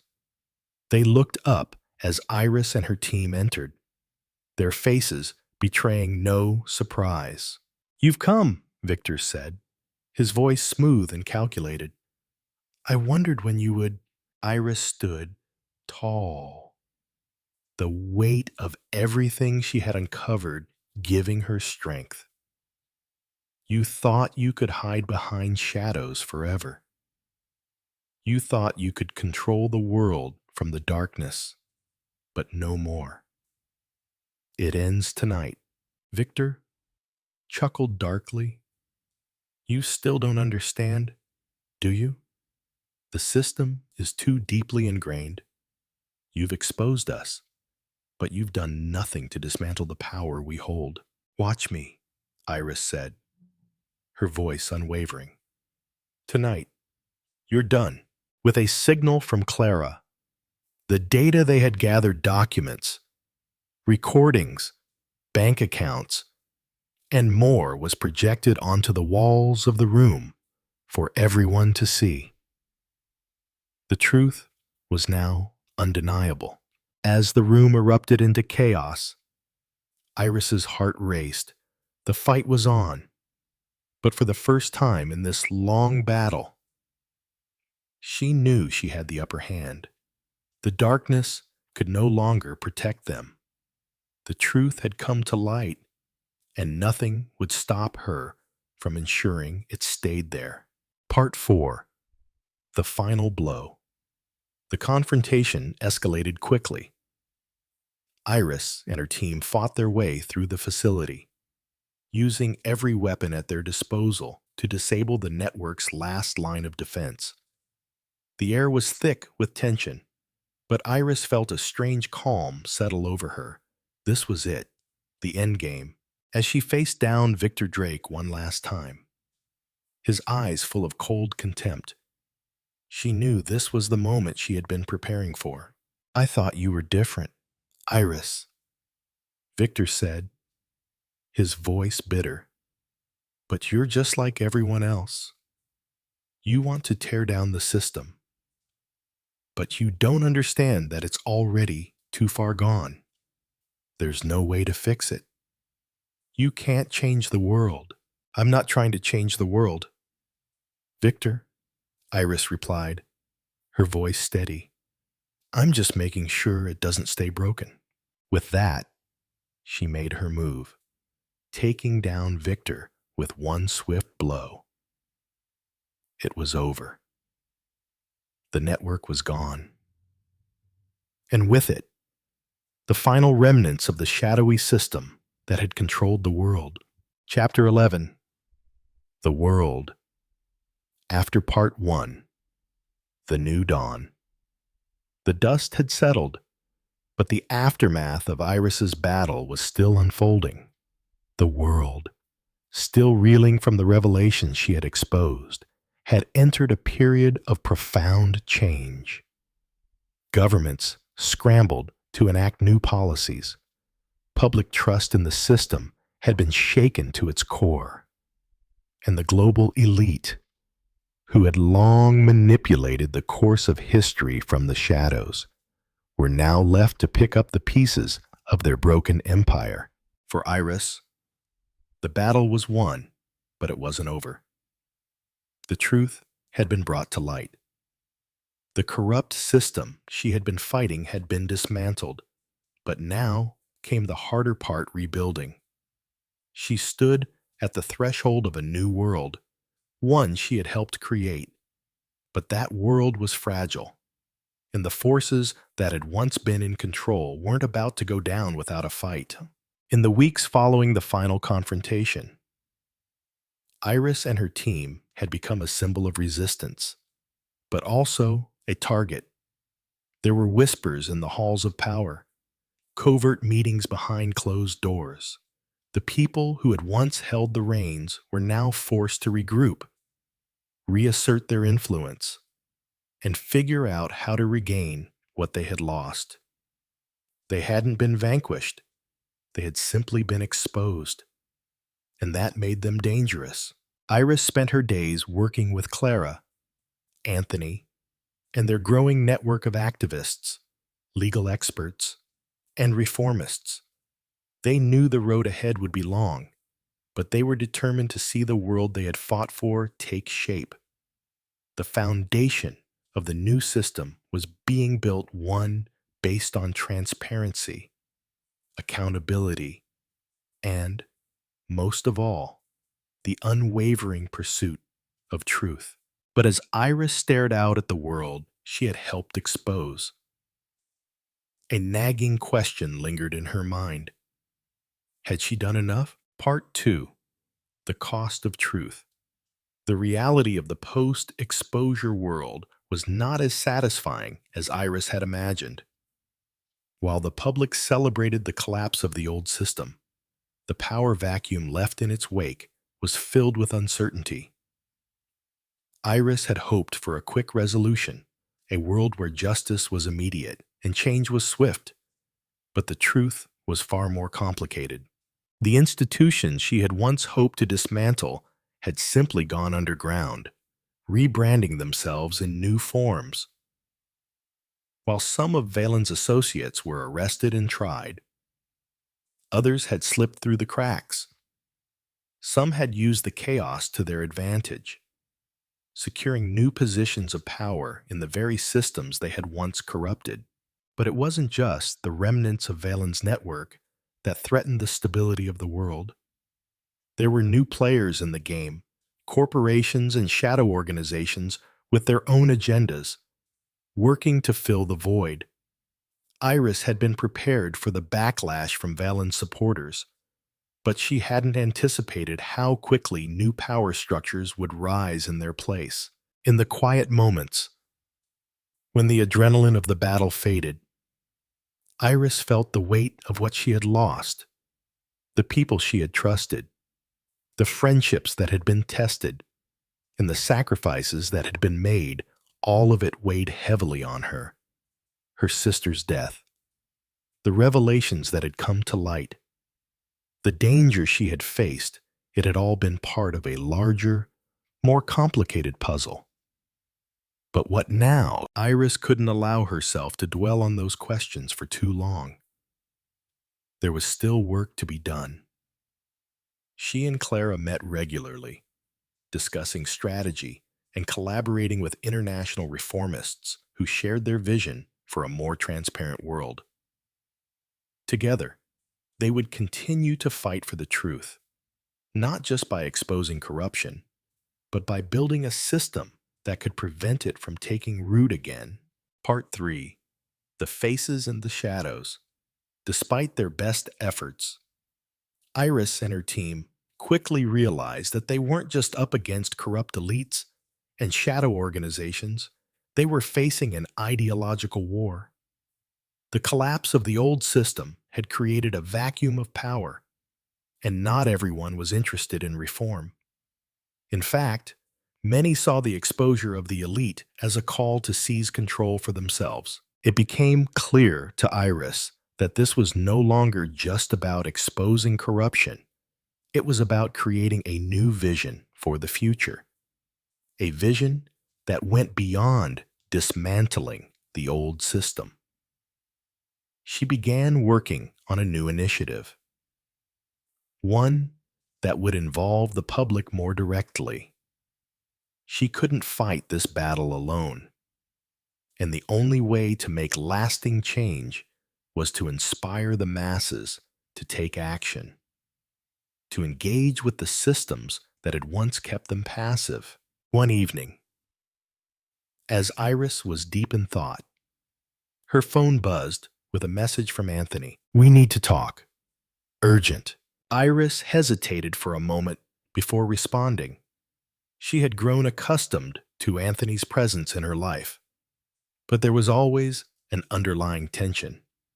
He had helped her expose the truth, but he had also been a part of the world she had fought against. Their relationship was complicated, to say the least. A few hours later, they met in a quiet cafe far from the prying eyes of those who had been following their every move. Anthony looked different now. Gone was the confident, manipulative man she had once known. In his eyes was something new weariness, but also a quiet sense of resolve. "Iris," he began, his voice heavy, "I've been thinking about everything we've done, and I need to be honest with you. The truth is, we've only scratched the surface. Valen's network is gone. Yes, but it's not the only one. There are others, even more hidden, more insidious. The ones who don't make the headlines, the ones who work behind the scenes, pulling the strings of everything." Iris felt her heart skip a beat. "What are you talking about?" Anthony leaned forward, his voice low. "There's a deeper level to all of this. Iris, a hidden layer where the real decisions are made. The ones who run the media, who control information, who have their hands in everything. They're still out there, and they're more dangerous than ever. We've been fighting the wrong battle. If we want to make a real difference, we need to go after them, not just expose them, but dismantle their power completely." Iris's thoughts swirled. Could it be true? Had they been fighting a smaller battle, while the true source of corruption had been lurking beneath the surface all along? "What are you suggesting?" she asked, her voice barely above a whisper. "I'm suggesting we go further. We fight on a bigger scale. And this time, we don't just expose them. We break their systems. We disrupt the flow of information. We stop them at the source." Iris sat back in her chair, taking in his words. She had always known the fight was bigger than just Valen. But this was a whole new level of conflict. She wasn't sure she was ready to face it, but deep down, she knew that this was the only way forward. "We do this together," Iris said, her voice firm with resolve. But this time, there's no turning back. Part 4. The Choice. The weeks that followed were a blur of activity. Iris and Anthony began working together to gather intel on the deeper layers of the global networks they had once exposed. They reached out to international allies, assembling a team of hackers, activists, journalists, and insiders, people who were as committed to the cause as they were. The mission had shifted. It was no longer just about exposing the corrupt. It was about bringing down the systems that allowed them to exist in the first place. But as the fight grew larger, so did the cost. Iris felt the weight of responsibility more than ever. She had uncovered the truth. But now, she was standing at the precipice of something much more dangerous.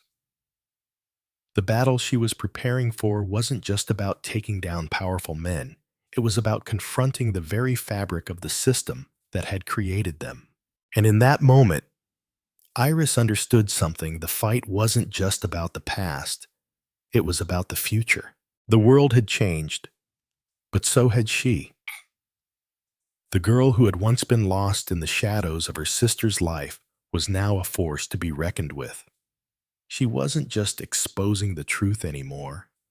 She was determined to rebuild a world where the truth could never again be hidden in the dark. Chapter 12. Into the Heart of Darkness. Part 1. The Deeper Game.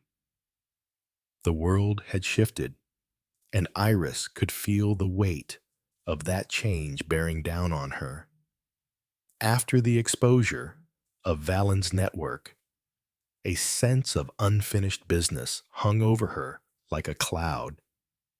Though she had successfully dismantled a powerful global system, the true puppet masters, those who had lurked in the shadows pulling strings for decades, were still out there.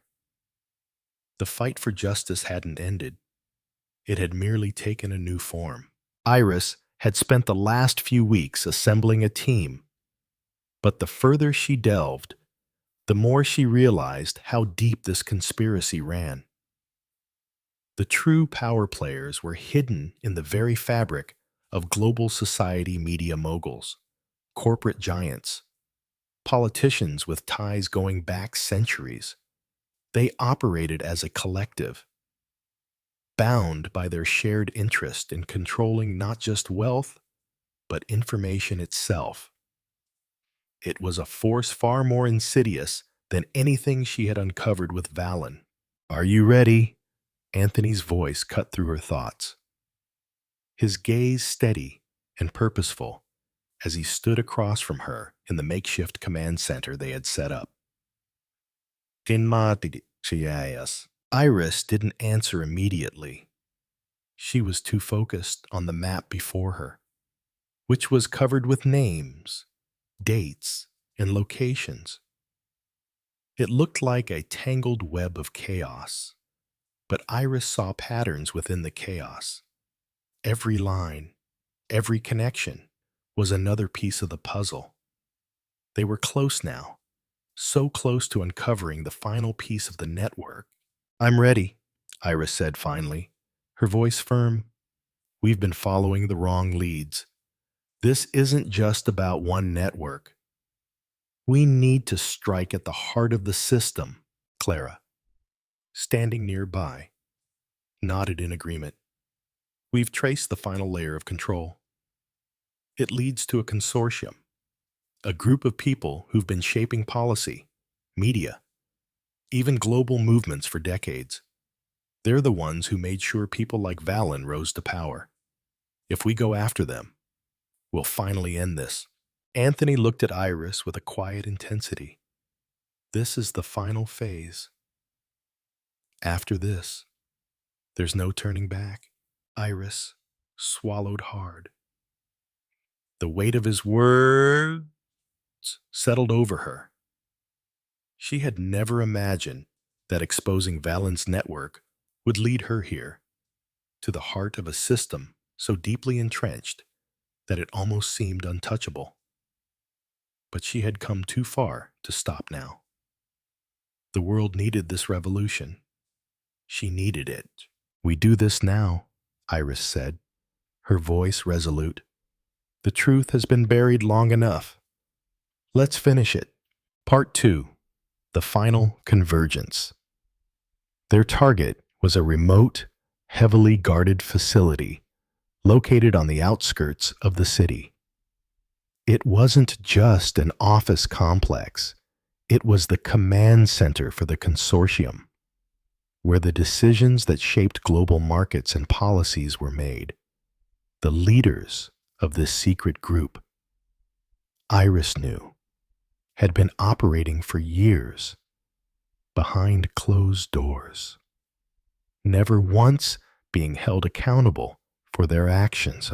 Getting in wouldn't be easy.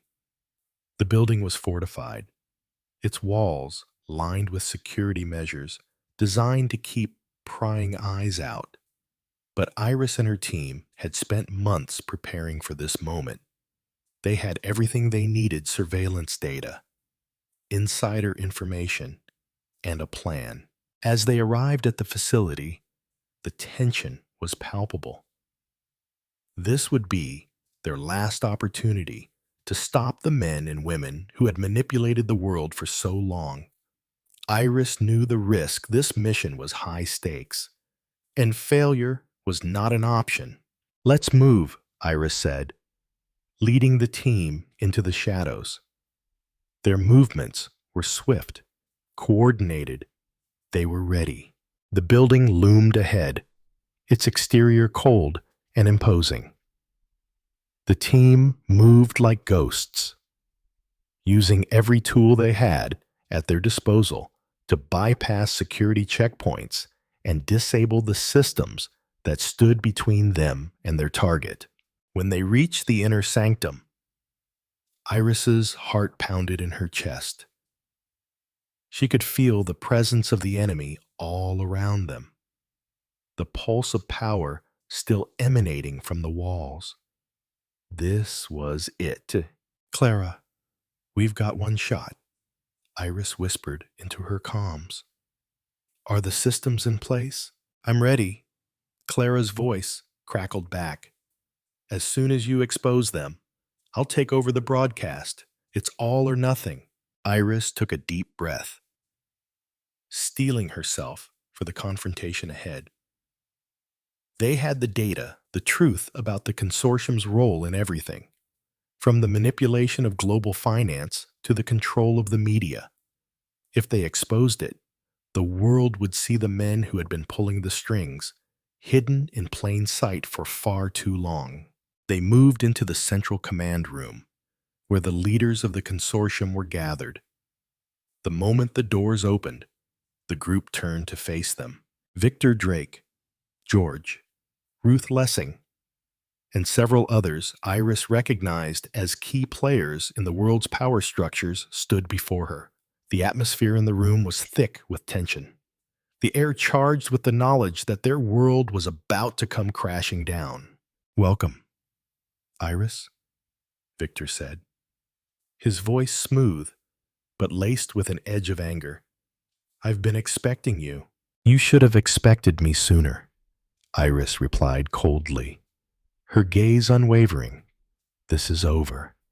The truth is out, and now it's time for you to answer for what you've done." Ruth's lips curled into a smile. "You're too late. We've already anticipated every move you've made. You think this will stop us? We'll see about that," Iris said. With a signal from Clara, the massive screens around the room flickered to life, displaying the full extent of the network's corruption. Names, faces, financial transactions, It was all laid bare for the world to see. Iris watched as the expressions of the consortium members shifted from arrogance to shock. The truth was there, and there was no hiding from it. The moment of exposure had arrived. Part 3. The Price of Power. But as Iris stood there, watching the chaos unfold, something unexpected happened.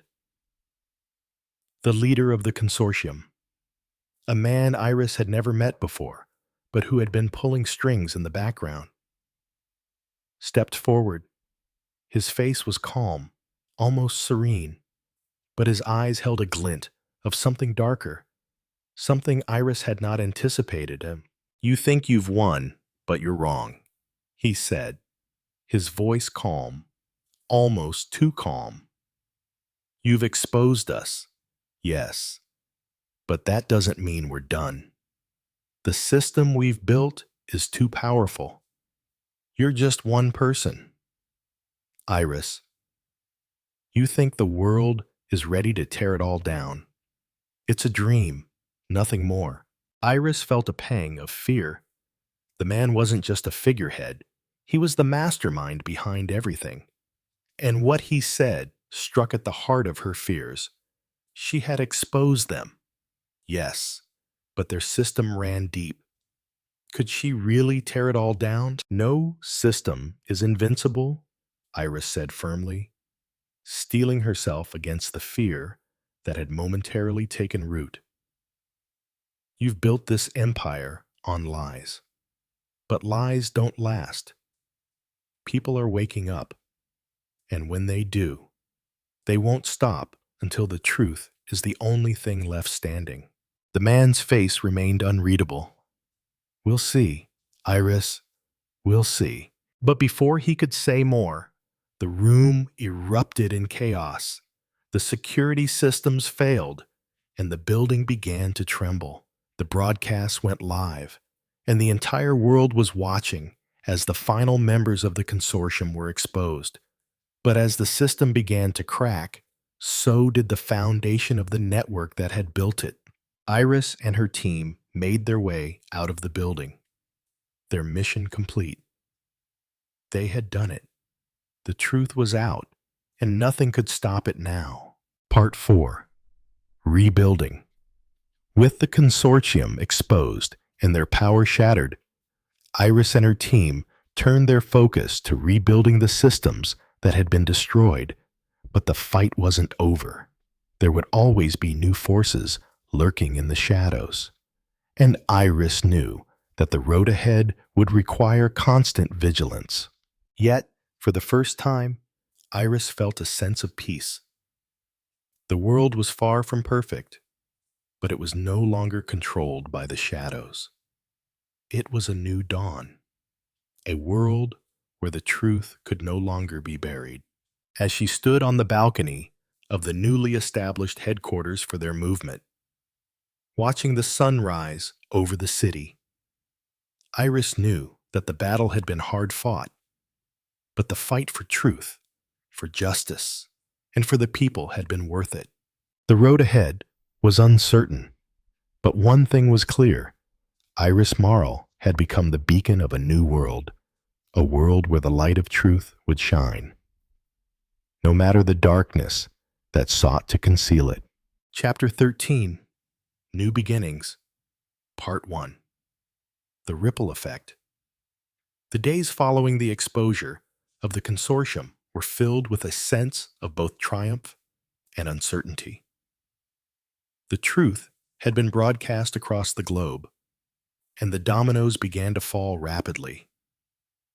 Governments, corporations, and political elites had been forced to face the consequences of their actions. But for Iris, the moment of victory had come with a deep understanding that this battle was far from over. The exposure had led to massive protests worldwide, citizens demanding accountability, transparency, and the restructuring of global systems that had long been manipulated for the benefit of the few. While the world reacted to the revelations, Iris knew the fight was now shifting to an even more critical phase, the reconstruction of society itself. As Iris sat in the conference room with Clara, Anthony, and the others, the weight of their mission's success bore down on her. The fight was no longer just about exposing corruption. It was about ensuring that the world they were building could be one where these systems never regained control. "We've done it," Clara said, breaking the silence. "We've torn down the system they built. Now, we need to ensure we don't just rebuild a new one. It has to be better. The world is watching us. We need to set an example, not just fight the old powers." Iris nodded. "We've exposed them, but now we need a new vision. One where the people, not the powerful, control the future." Anthony, who had been quiet for most of the meeting, finally spoke. "We've made the first step, but change takes time. And there will always be those who want to return to the old ways. We can't afford to let our guard down." Iris agreed. "We have to rebuild trust, and we need to act quickly before the old systems can regroup." Part 2. Building the Future. The task of rebuilding was monumental. The old systems had left the world. Fractured trust in political institutions was at an all-time low, and the global economy had been shaken to its core. Iris and her team immediately began working with international organizations, reformist governments, and independent watchdog groups to begin the long process of structural change. They initiated reforms that promoted transparency, digital democracy, and public access to information. Laws were passed to regulate the power of corporations, and political systems were overhauled to ensure that those in power were held accountable for their actions. But there was one area where Iris knew the greatest change was needed: the global media landscape. In the wake of the exposure, the media had become a powerful tool for both education and manipulation. Those who had been part of the old network had attempted to retake control by spreading misinformation, trying to shift public opinion back to their side. But Iris, Clara, and their team were determined not to let them succeed. They worked tirelessly to create a new network of independent journalists, fact-checkers, and media platforms that would serve as a bulwark against manipulation. The idea was simple: empower the people with truth and the tools to verify it. One of the most significant projects was the development of a global truth platform, an open-source, decentralized system that allowed individuals to share and verify information in real time. It was a radical concept that would change the way information spread, and it was built on the principles Iris had fought for all along: transparency, accountability, and accessibility. As the world began to shift, Iris found herself thrust into the public eye. No longer just a whistleblower, she had become a symbol of hope, a figurehead of the new movement for transparency. But with the attention came pressure. As Iris stood before a crowd of thousands at an international summit, she realized just how much was riding on their success. The world needed to see that change was possible and that the people were capable of steering their own future. "We have seen what happens when a few control the truth," Iris said, her voice strong and unwavering. "But now, it is time for all of us to reclaim it, to build a world where transparency is not a privilege, but a right." The crowd erupted in applause. For the first time in her life, Iris felt the full weight of her actions. She wasn't just fighting against a corrupt system anymore. She was fighting for something better, for a future where justice was not only exposed but protected. Part 3. Shadows of the Past. Despite the progress, the shadow of the past still loomed large. There were whispers in the corridors of power, remnants of the old system working tirelessly to regroup and rebuild. Some tried to infiltrate the reform movements. Some attempted to regain control of media platforms, and others went underground, hoping to emerge once the dust had settled. One day, as Iris reviewed the latest reports from her team, she received a call. It was from George. "Iris, we need to talk," he said, his voice low and urgent. "It's about the people who remain in the shadows, the ones who haven't been exposed yet." Iris's heart skipped a beat. "What do you mean I thought we'd uncovered everything? You've exposed the public faces, the ones who were in charge. But there are still forces, powerful figures, pulling strings behind the scenes. They're not going down without a fight." And Iris sat up straighter, her mind racing. "What are you telling me?" "I'm telling you that the battle isn't over. You've shaken the system. Yes, but there are still those who control the flow of money, information, and influence. And they're regrouping. They'll try to rise again, and we have to stop them before it's too late." Iris felt a cold chill run down her spine. Who are they? Who's left? George was silent for a moment before responding. "It's not just one group, Iris.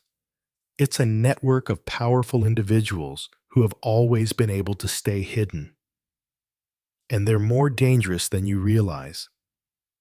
They've been operating in the shadows for so long that they're almost invisible. But I know where to find them. We have to stop them before they can reassert control." Iris's hand tightened around the phone. "How do we stop them?" "We go after the heart of the system. The ones who've never been exposed. The ones who don't show their faces. You have to dig deeper, Iris. It's the last layer of corruption, and it's the most dangerous." Part 4. The Path Forward. Iris had known this day would come, the realization that exposing the corrupt system had only been the first battle. The war for transparency, for a better future, would be a long one. But now she was ready.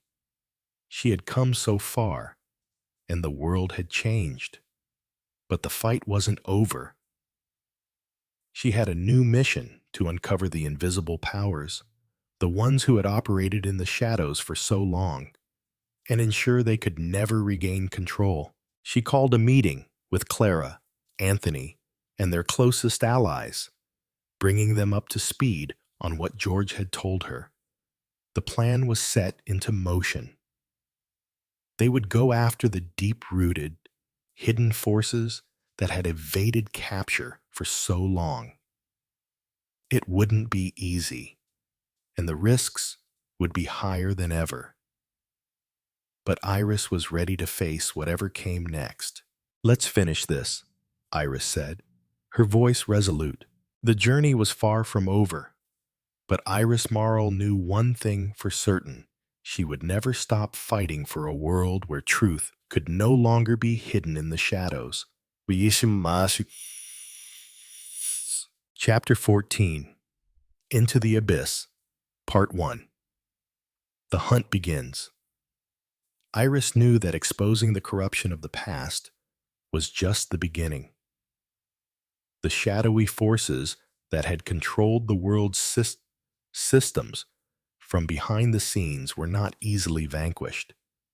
They were deep-rooted, insidious, and dangerous. The global economy, the media, political power, it had all been in their hands for so long, and they wouldn't let go without a fight. She couldn't afford to wait any longer. Time was running out. The longer the remnants of the old system operated in the shadows, the more power they could consolidate. Iris and her team were now on the offensive, armed with the knowledge of their enemies' most secretive dealings, but still uncertain of the full scale of what they were facing. After receiving George's warning, Iris gathered her team Clara, Anthony, and a select few trusted allies and began to set their plans in motion. They had to move quickly, but cautiously. Every step was a risk. One wrong move, and the powers they were chasing would disappear once again into the shadows. The first step was to trace the financial flows of the remaining powerful figures. Iris knew that their wealth and influence were their strongest tools. If she could follow the money, she could follow the power. Clara, Anthony, we need access to every database we can get our hands on, Iris said, her voice determined. I want everything shell companies, offshore accounts, dark money. We need to find who's really pulling the strings. I've already started, Clara replied. But these people have been in control for so long. They've hidden themselves well. It won't be easy. Oh, I know, Iris said. But we'll get to them. They'll make a mistake. They always do. Part 2. The network revealed. Days turned into weeks, and the search grew more complex. The data Iris and her team had been collecting painted a picture of a global network, operating across continents, subtly infiltrating governments, corporations, and media outlets. This wasn't just a group of isolated elites anymore.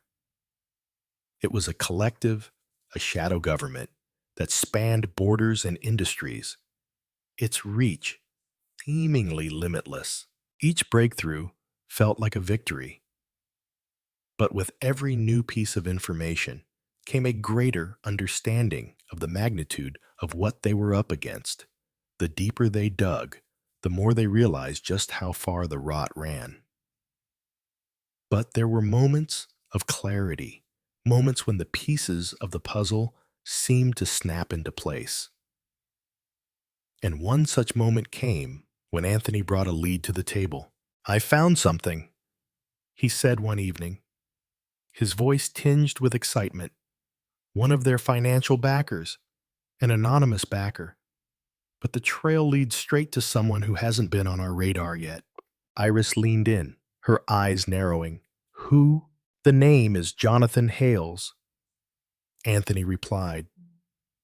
A reclusive billionaire with ties to global banks, tech companies, and governments. He's been behind the curtain for decades, pulling strings with no one the wiser. Iris's mind raced. What's his connection to the network? Anthony ran his fingers through his hair. It's not clear yet, but we can't ignore it. This man has been untouchable. His name doesn't show up in public records. His businesses are hidden behind layers of shell corporations. If we can find out who he is, we'll get closer to the core of everything. Iris felt a cold thrill run through her. Then we find him, no matter what it takes. Part 3. The Deepest Shadows. The search for Jonathan Hales led Iris and her team into increasingly dangerous territory.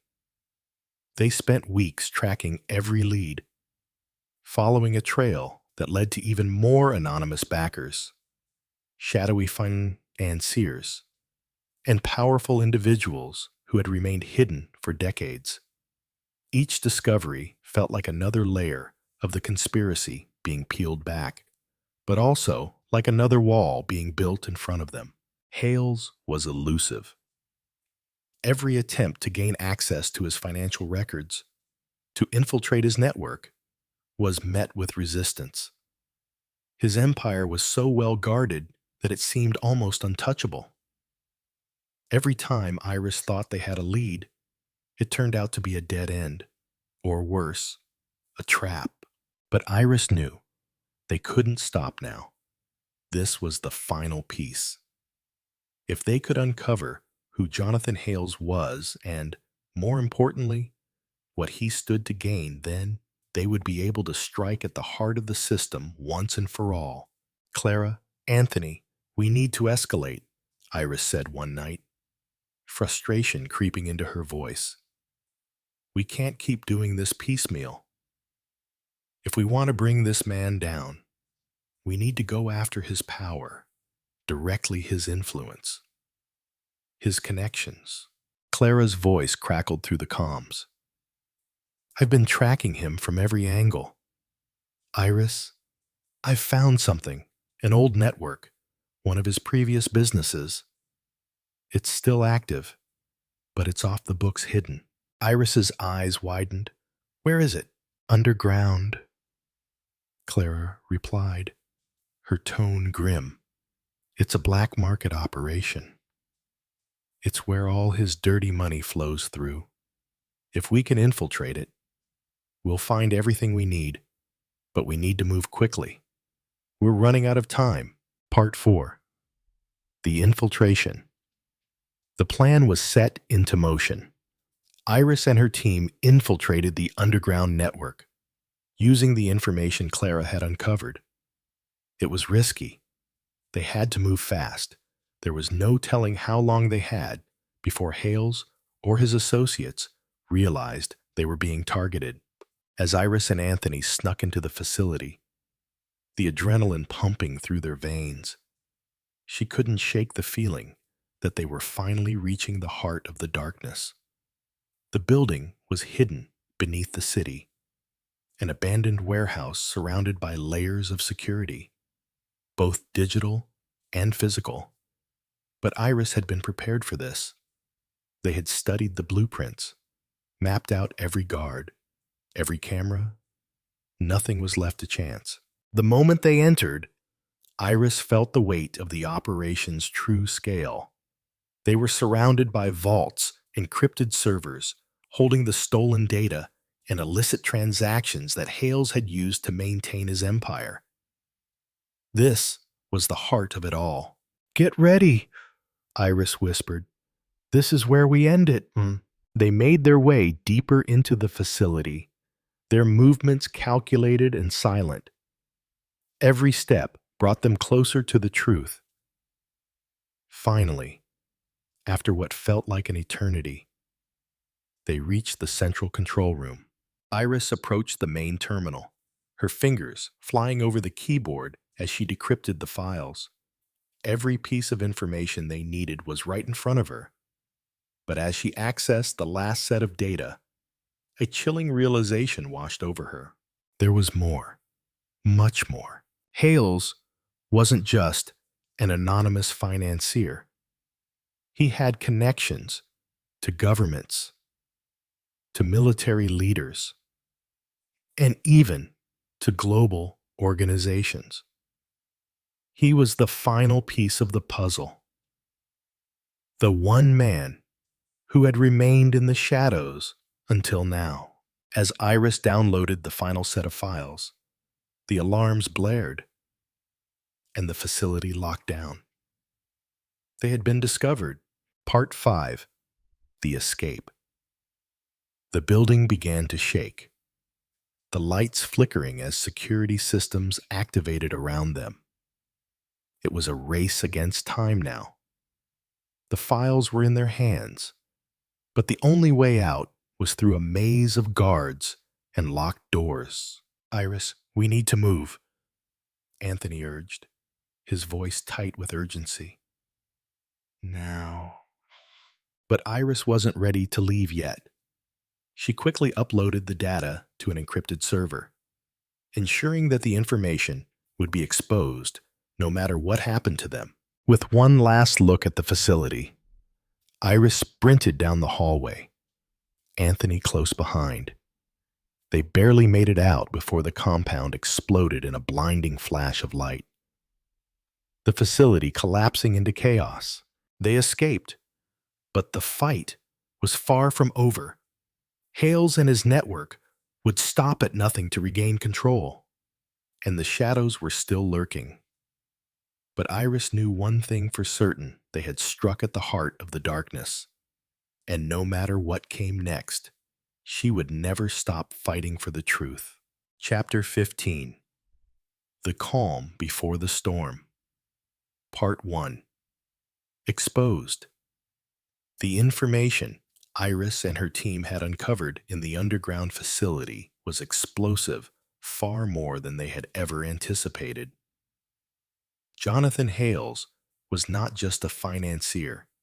He was a key figure in a global network that spanned beyond borders, beyond politics, beyond money. The system he had helped build was not just about wealth and control. It was about shaping history, influencing wars, creating global shifts in power. Iris and her team had just scratched the surface. In the weeks that followed the facility's destruction, the world was in turmoil. The data they had exposed to the public shook governments, corporations, and entire systems to their core. The global elite, who had been a part of the conspiracy, were now out in the open, hiding in plain sight. Major media outlets were forced to cover the story, and the ripple effect was felt worldwide. There were protests in every major city, revolutions in the streets, as people began to question everything they had been told. But despite the public outcry, the backlash was swift and brutal. Iris and her team had expected this. When the old guard was threatened, they retaliated fiercely, and they weren't just fighting with words or public opinion. Powerful players from the shadows, including remnants of the global network they had exposed, began to push back in a calculated, violent manner. A series of high-profile attacks on reformists and whistleblowers was carried out across several countries. Journalists and activists who had been instrumental in exposing the truth were silenced, some by imprisonment, others by more permanent means. The war wasn't over. It had only escalated. But Iris wasn't about to let the world slide back into darkness. The files they had exposed had gone viral, and the global response was overwhelming. However, the forces that had been controlling the strings for so long weren't going to give up without one last, desperate attempt to regain control. Part 2. The Unseen Enemy. A few days after the data release, Iris sat in a secure location with Clara, Anthony, and the rest of their core team, reviewing the latest developments. The data from Hales's operation had been leaked to the public in a way that was nearly impossible to suppress. However, the subsequent chaos had revealed something troubling: a new faction, one that had remained hidden in the shadows, had begun to rise in the wake of the previous elite's collapse. "I've been tracking some of the movements," Clara said, her eyes glued to the multiple screens before her. "It's not just the usual suspects. There's a new faction, one that was never part of the old network. They've been quietly organizing for years, waiting for this moment. And they've got deep connections in government intelligence agencies, global defense contractors, and even major tech firms." Iris's heart sank. "You're saying there's another hidden network?" "It's more than that," Clara replied, her voice tight with concern. "This new faction is pulling the strings in ways the old one never could. They've learned from the past, and they've adapted. They're not just powerful, they're invisible." Anthony, who had been silent until now, leaned forward. "And they're aware of us. They've been tracking our movements. We've become their number one target. Iris's mind raced as she processed the information. They had destroyed one system of power, but in doing so, they had made themselves the target of a far more dangerous force. The situation was spiraling faster than she could control. We need to find out who's behind this new faction. Fast, Iris said, her voice steady but laced with urgency. If they're pulling the strings behind the scenes, we can't let them regain control. We've exposed the truth once, but we'll have to do it again. Clara nodded. I'm tracking several leads, but whoever is behind them is good. Too good. It's like they've anticipated every move we make. I don't care how good they are, Iris said firmly. We expose them, just like we did before. We dig deeper. Part 3. The Masked Faces. Iris's investigation into this new faction took her to places she hadn't imagined: untraceable digital networks, encrypted files, and covert meetings with figures who had remained faceless until now. It was clear that this new group wasn't a random collection of individuals. They were a highly organized network, a global collective with the same goals to reshape the world's power dynamics and ensure their control over the masses. But unlike Valen's network, which had operated openly and used brute force, this new faction was different. They were patient, calculating, and most importantly, they had learned to work behind the scenes. They didn't need public attention. They needed to stay hidden in the shadows, manipulating events from afar. The deeper Iris dug, the more she realized that the new faction had already infiltrated key systems, financial markets, international intelligence agencies, tech giants, and even cultural institutions. They had grown from the old network, evolving into something even more dangerous. They were adept at manipulating public opinion and controlling information in a way that no one had ever anticipated. I've found something, Clara said one evening, her voice urgent. It's the key. The faction's leader isn't just some shadowy figure. He's someone from the old system, someone we've seen before. And he's closer than we thought. Who? Iris asked, her voice sharp. It's George, Clara said quietly. He's been working with them. This entire time, Iris recoiled, disbelief coursing through her. George, how could you? How could we have missed that? Clara met her eyes, her expression grave. He's been playing us, Iris, all along. His connections with the old guard, his role in your father's empire, it was all part of the plan. He's been a key figure in this new faction, pulling strings from the beginning. Iris's mind raced as the full weight of Clara's words sank in. George, the man she had trusted, the man who had always been a part of her life, was now revealed as a traitor, an integral piece in the very system they had been fighting against. Part 4. The Betrayal. Iris didn't want to believe it. She couldn't. George had been a fixture in her life for so long, but as she reflected on the details, the signs had always been their subtle gestures, carefully hidden alliances, and his sudden disappearances when the heat started rising. Clara had unearthed the final piece of the puzzle. George had been communicating with the new faction for years, feeding them information and helping them expand their reach. His public face had been a mask, carefully crafted to hide his true loyalties. Iris stood at the edge of the precipice, the weight of betrayal almost too much to bear. She had been manipulated not just by the system she had fought against, but by someone she thought she could trust. The anger inside her burned, but beneath it lay a deep sense of loss. George wasn't just a collaborator. He had been family. I can't believe this is happening, Iris whispered to herself. I trusted him. Clara placed a hand on her shoulder. You were deceived, Iris. But now we know who we're truly up against. George is part of this new faction, and we need to stop him. He's the linchpin. Iris nodded slowly, the realization settling in. The fight had just taken an unexpected turn, but she couldn't back down now.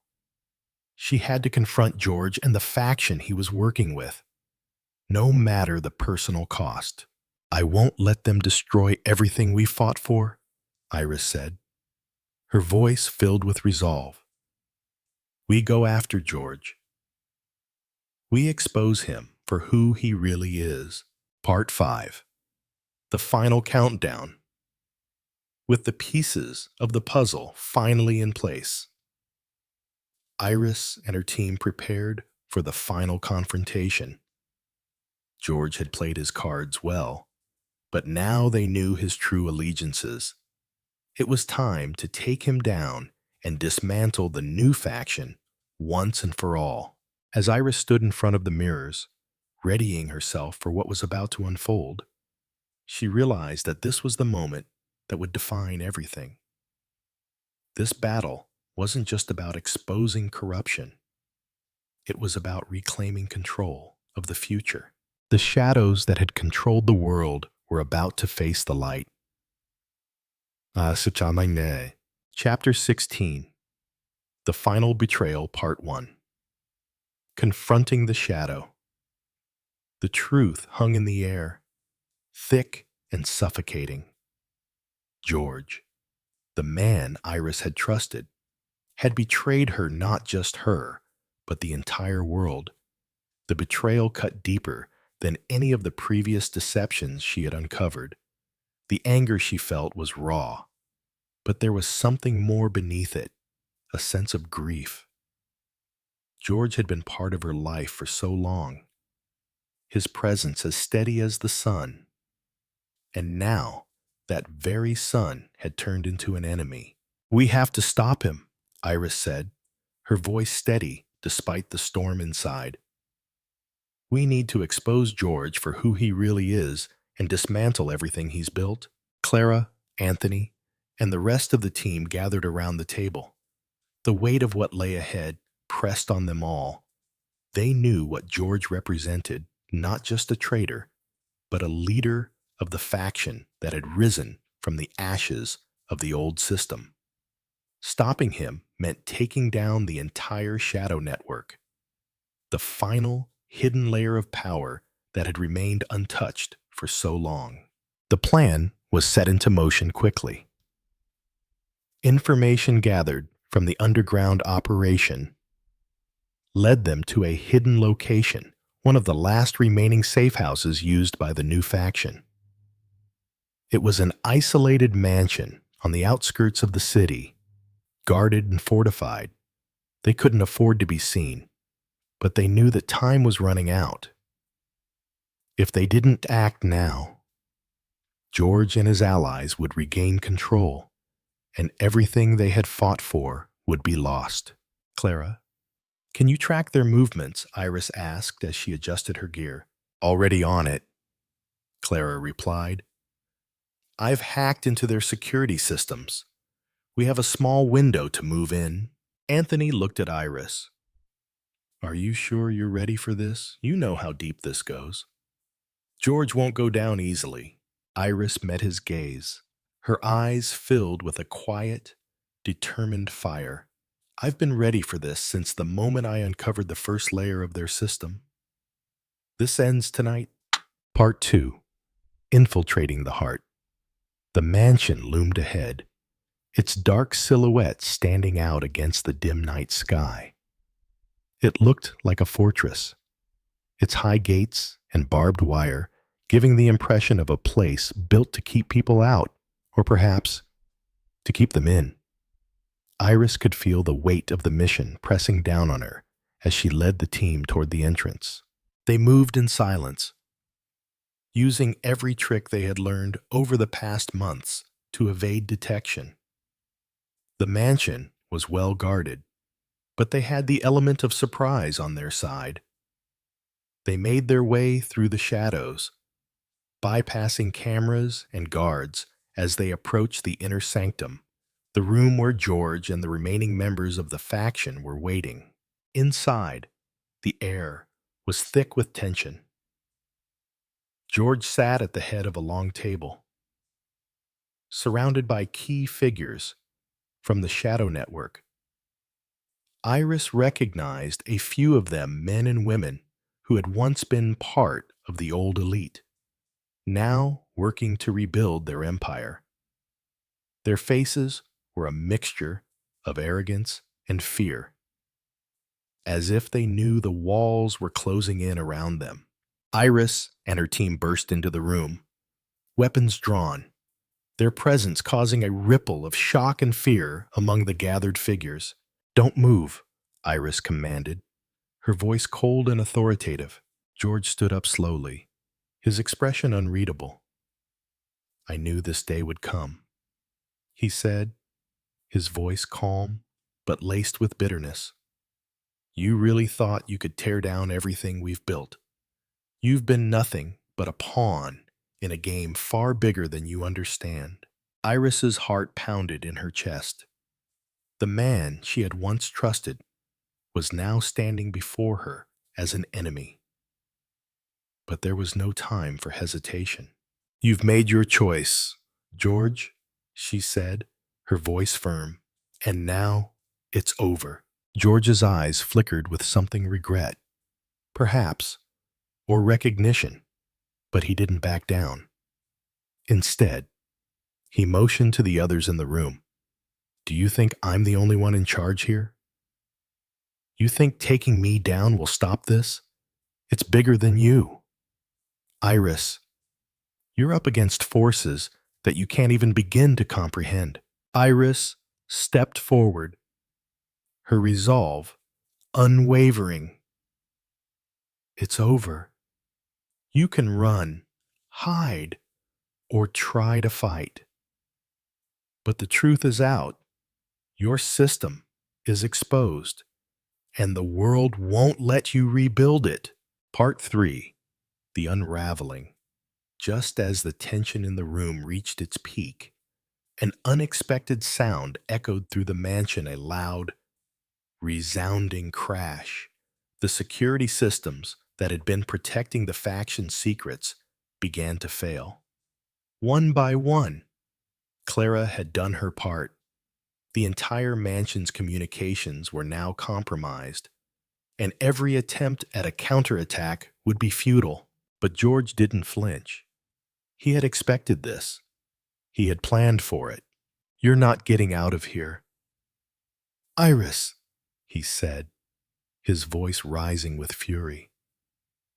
"You've exposed us, but you don't know what's coming. There are others you haven't even seen yet.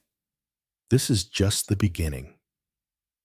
You're playing into their hands." The cold realization hit Iris like a wave. This wasn't just about George. It was about something much larger. There were still pieces of the old system in place, hidden, working in the background, ready to rise again. The true battle was never just about Valen or the consortium. It was about an ideological war that spanned generations. "I've learned something, George," Iris said, her voice steady. "You think you control everything, but you're just a cog in the machine. It's not the system that has power. It's the people. And we've exposed you. You're not invincible anymore." With that, Iris moved quickly, ensuring the team had the evidence they needed to take down George and the remaining leaders.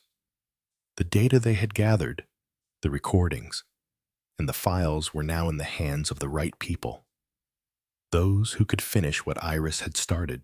But George wasn't finished yet. He made one last attempt to escape, darting for a hidden exit. Iris reacted without hesitation, pulling her weapon and making the final call. "Don't even think about it," Iris said. Her eyes locked on George as he attempted to flee. There was no escape.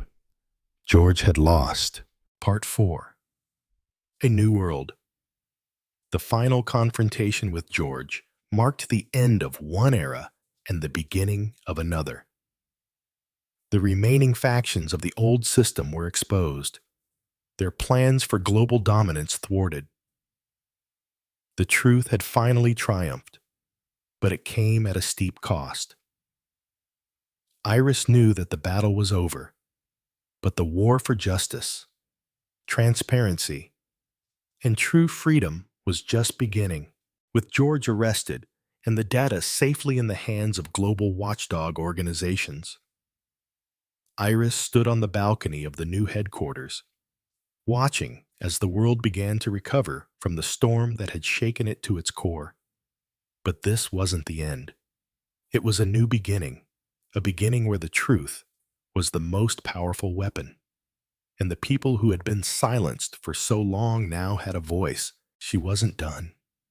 Not yet. Iris had spent so long exposing the dark corners of the world, but now she was determined to build a new one. One that would not be controlled by those who lurked in the shadows. She had fought for transparency, and now she would fight to protect it. As she stood there, watching the city below, she knew that the road ahead would be long. But for the first time in years, Iris Marl felt hope. The world had changed, and Iris was ready to help lead it into a new dawn. Chapter 17. The Price of Victory. Part 1. The Echo of the Past. In the weeks following the final confrontation, Iris had found herself immersed in the whirlwind of reconstruction. The world was in a state of flux, and the rapid changes were overwhelming, yet exhilarating. The exposure of the global network had sparked a movement, one that could not be undone. But even as Iris worked tirelessly alongside Clara and their growing network of reformers, the ghosts of the past still haunted her. Her mind kept drifting back to George, the man who had once been a mentor, a protector, and for a time, a father figure to her. The betrayal still stung. It wasn't just the shock of his involvement in the dark network that cut deep. It was the realization that someone she had trusted had been working in the shadows all along, shaping the very world she had fought to expose. Iris found herself questioning the cost of victory. Was it worth the personal sacrifices? Was it worth losing the people she had trusted most? And even now, as she watched the world begin to rebuild, she wondered if the battle for a truly transparent and just society was ever going to be fully won. The progress had been swift. New reforms were enacted. Corporations were being held accountable. And public trust in the media was slowly being rebuilt. Yet, in the quiet moments, Iris couldn't shake the feeling that something was still lurking just beneath the surface. The world had changed, but it had also been irrevocably scarred by the forces that had controlled it for so long. "We've made progress," Clara said one evening. As the two women sat in the office they had set up as their headquarters. "But we can't rest on our laurels. The people who were in power before are still out there, waiting for the right moment to rise again. And we've seen how quickly things can slip back into the old ways." Iris nodded, her gaze distant. "I know. I thought once we exposed them, it would all be over. But I was wrong. The systems that allowed them to control everything are still in place. We've pulled back the curtain, but there's still a long way to go. You've done more than most could ever dream of, Clara said, offering a soft smile. But you're right. We can't stop now. If we want real change, we need to keep pushing. Part 2. The Hidden War. The world was changing, but the battle was far from over. Iris's team continued to work, but their focus had shifted. The fight was no longer about exposing the corruption of one network. It was about dismantling the very structures that allowed such networks to exist in the first place. Iris spent countless hours with Clara, Anthony, and their allies, working on legislation that would prevent the kinds of global monopolies and unchecked power that had once governed the world.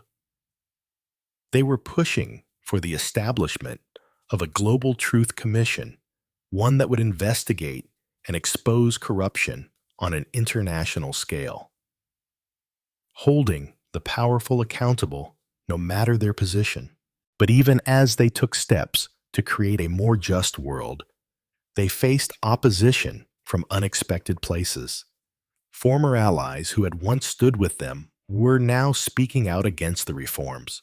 Political figures, business leaders, and even media outlets began to rally against the new changes, framing the push for transparency as a threat to their power and control. The forces that had once controlled the world were regrouping, using their influence and wealth to fight back. They had learned from their mistakes and were working in the shadows once again. But this time, Iris was prepared. She had faced the darkness before, and she knew that exposing it was the only way to weaken its grip on the world. I've been getting reports from several international sources, Anthony said one evening, his voice tense. There's a new player in the game.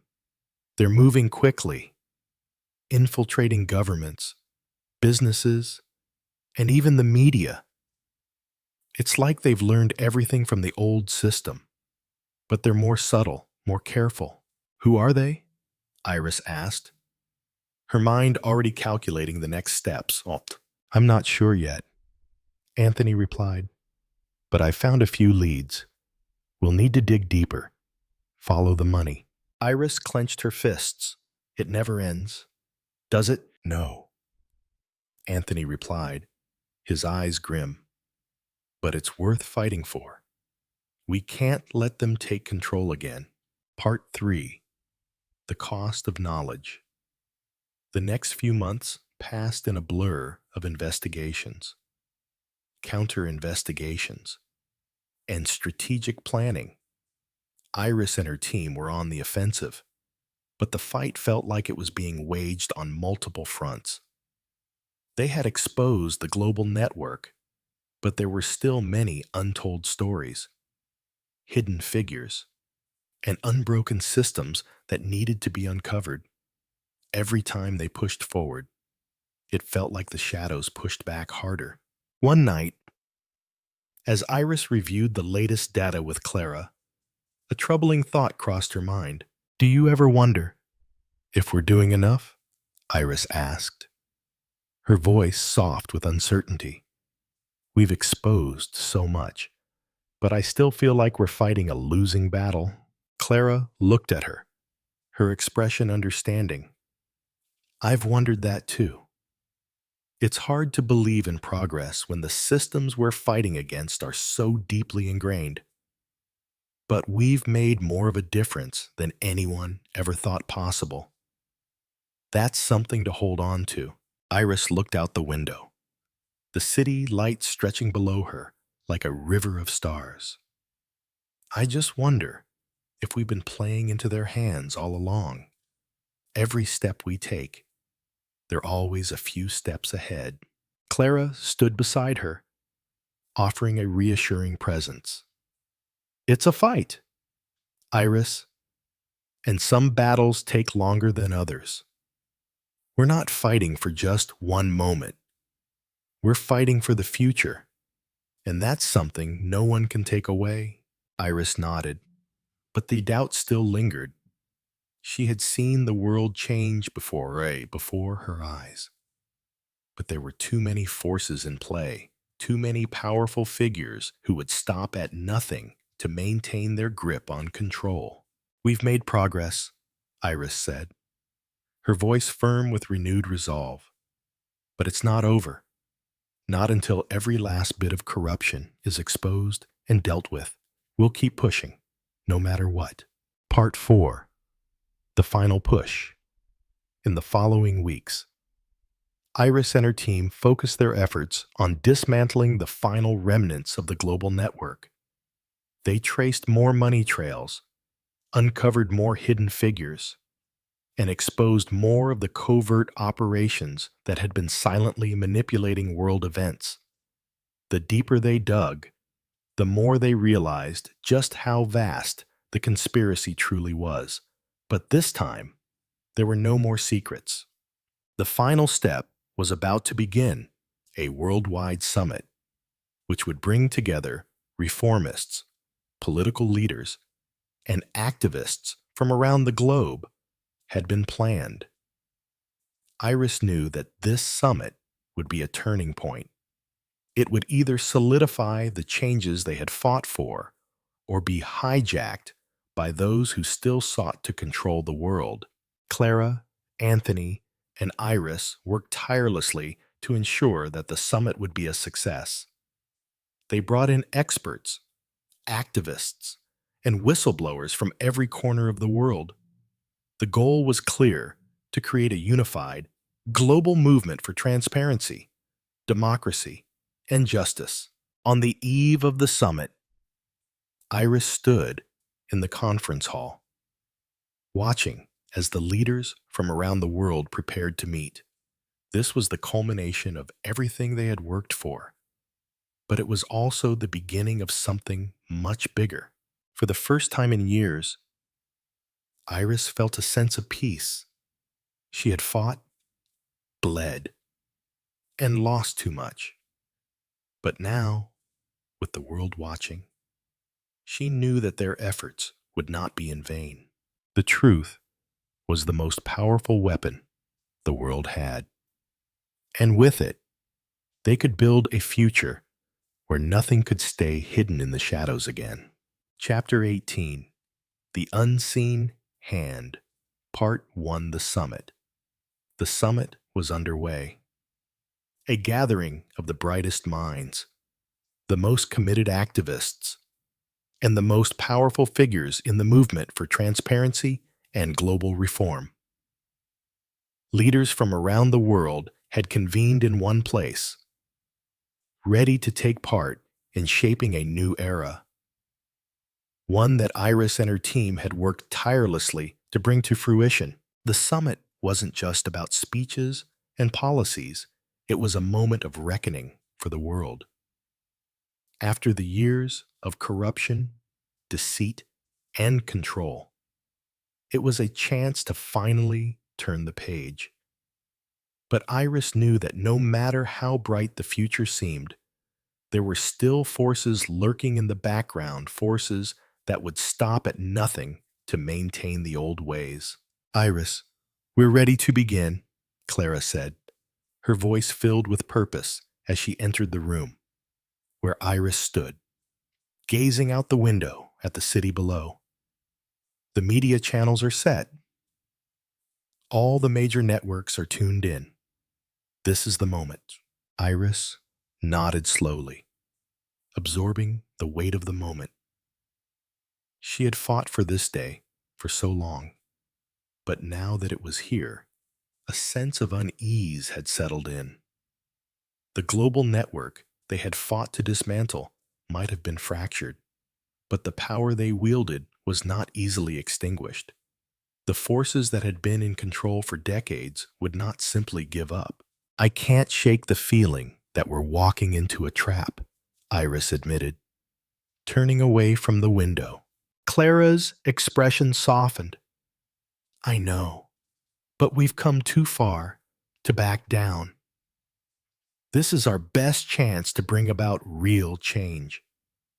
If we expose the truth here, if we show the world that this system can't be rebuilt, we'll make sure they never get their hands on it again.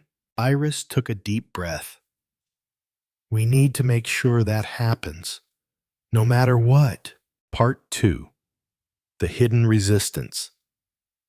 As the summit began, Iris took her seat among the reformists, the leaders, and the media outlets that had gathered for the historic event. The energy in the room was palpable. There was a sense of unity and hope that Iris had never felt before. But even as the speeches were delivered and the vision for a new world was painted, something was off. Iris had been in the room for only a few minutes when Clara leaned in, her voice barely above a whisper.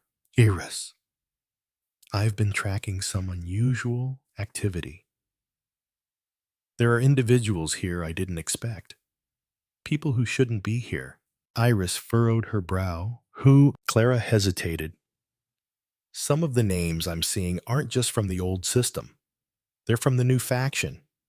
The ones we thought we had taken down. Iris's heart skipped a beat. Are you saying they've infiltrated the summit? I don't know yet, Clara replied, her voice tense. But we need to stay alert.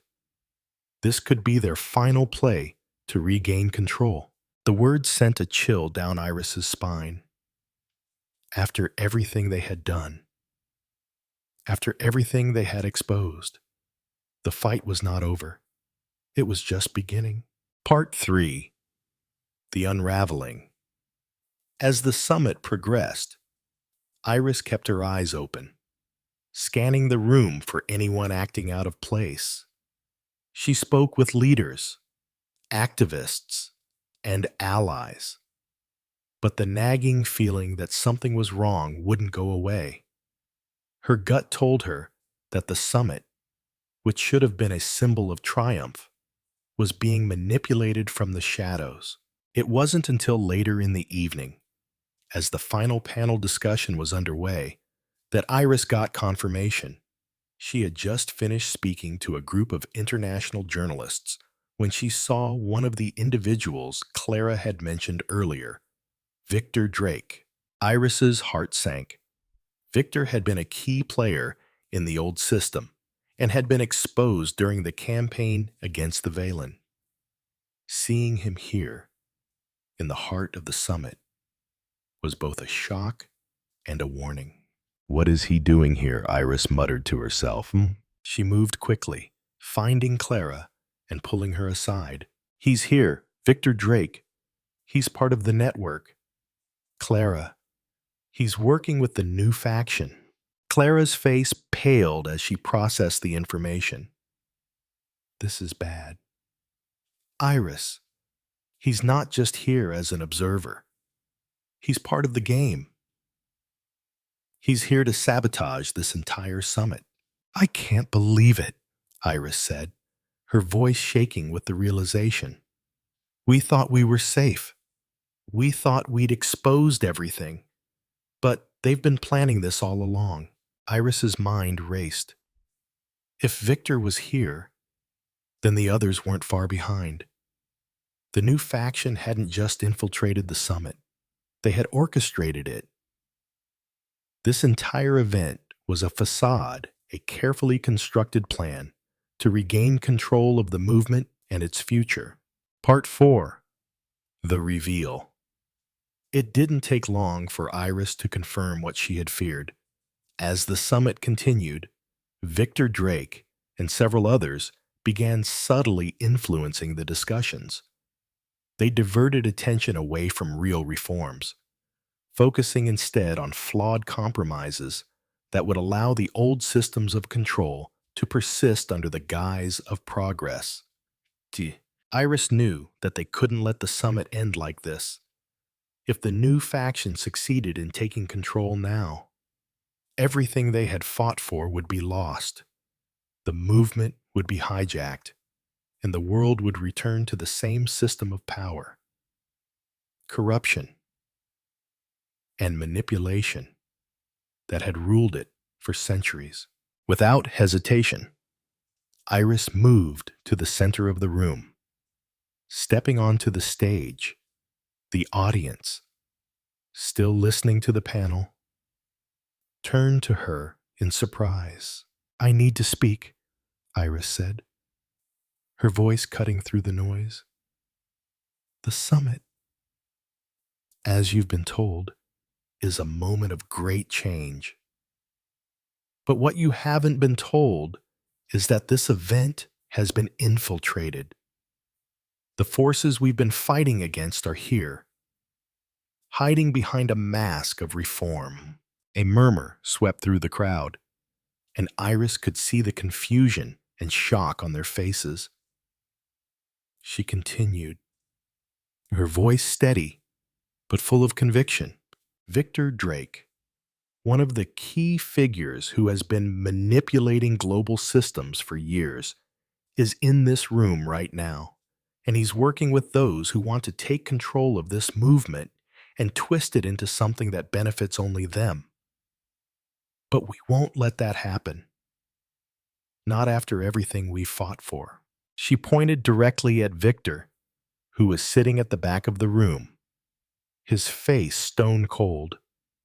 "This man, along with others in this room, has been working behind the scenes to steal the future from all of us. But today, we expose him for what he truly is." Victor stood up, his calm demeanor betraying no sign of panic. "Iris, you've made a grave mistake," he said, his voice smooth. "You've exposed a part of the system, but you haven't understood the bigger picture. You're playing with fire. What you're trying to do is dangerous." Iris stood her ground, her eyes locked on him. "I've understood enough, and I won't let you destroy everything we've built. You can't control this movement. The truth is out, and you'll never be able to bury it again." With that, Clara activated the broadcast systems, and the hidden footage of Victor Drake's involvement with the new faction went live to millions of viewers around the world. The truth, once again, was laid bare. Part 5. The Reckoning. The room erupted in chaos. Leaders from around the world stood in shock as the footage played, revealing Victor's manipulations, his alliances with the new faction, and his role in the corruption that had plagued the world for so long. There was no denying it. Now the battle for control was still being fought. But the truth had shattered the foundation of the new faction's power. Victor attempted to speak, but the words were drowned out by the rising uproar in the room. Security personnel moved toward him, but he didn't resist. He knew that his time was up. The audience had seen the truth, and there was no turning back. As the summit fell into disarray, Iris and her team knew that their work wasn't done. The old forces might be exposed, but the new faction was still a powerful enemy. The fight for global reform had entered its final stage, and Iris Marl, now more determined than ever, was prepared to lead the charge. Chapter 19. The Reckoning Part 1. The Shattering Truth. The chaos in the summit room intensified after Iris exposed Victor Drake's betrayal. The power dynamic had shifted once again, and for the first time in a long while, Iris felt the weight of her actions. The shock on the faces of the reformists and leaders in the room told her everything she needed to know.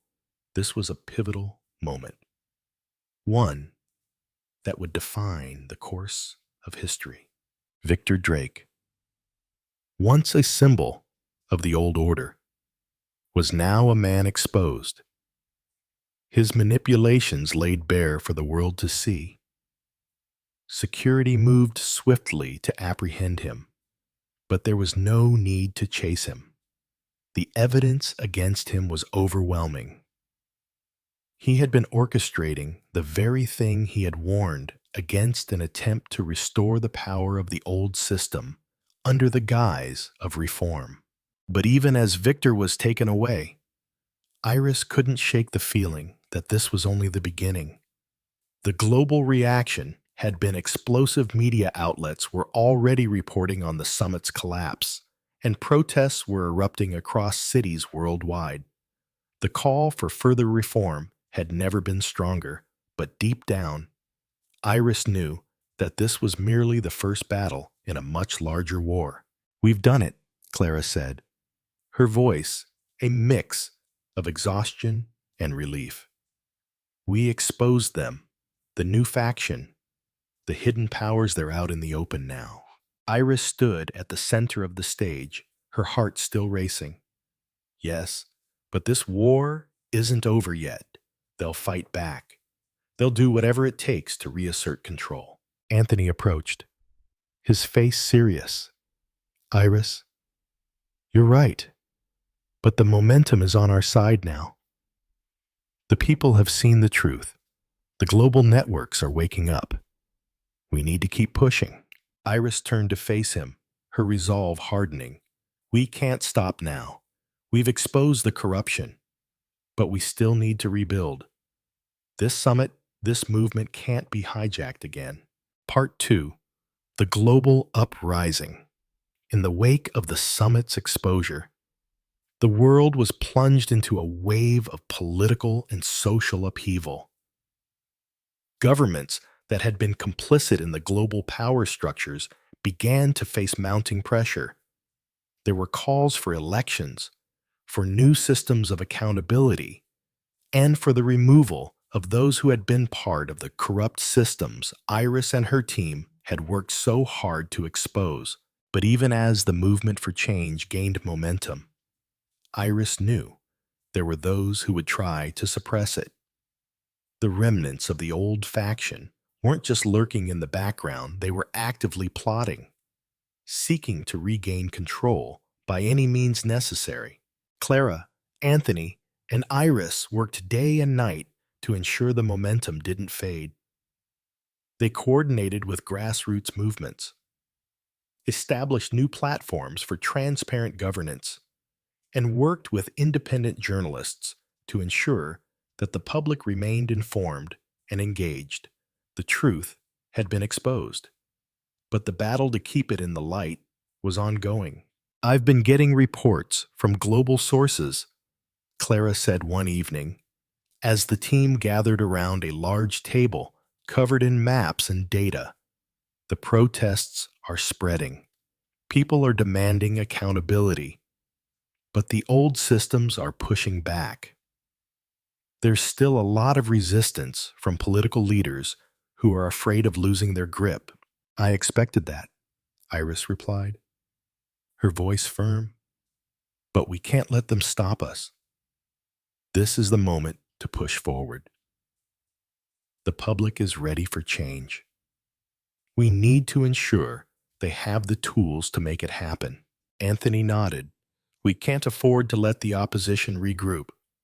If we want true reform, we need to move faster than they can react." Part 3. The hidden forces strike back. Just as Iris and her team began to see the fruits of their labor, the true scope of the forces they were up against became clear. One night, as Iris sat in her office, reviewing the latest reports, a message popped up on her screen, a chilling warning. "You think you've won, but there's always a price for exposing the truth. The war isn't over. Watch your back." The message was unsigned, but the threat was clear. Iris's instincts flared. She knew this was only the beginning of something much darker. Clara was the first to respond. "We've been watching the situation closely. The new faction is regrouping.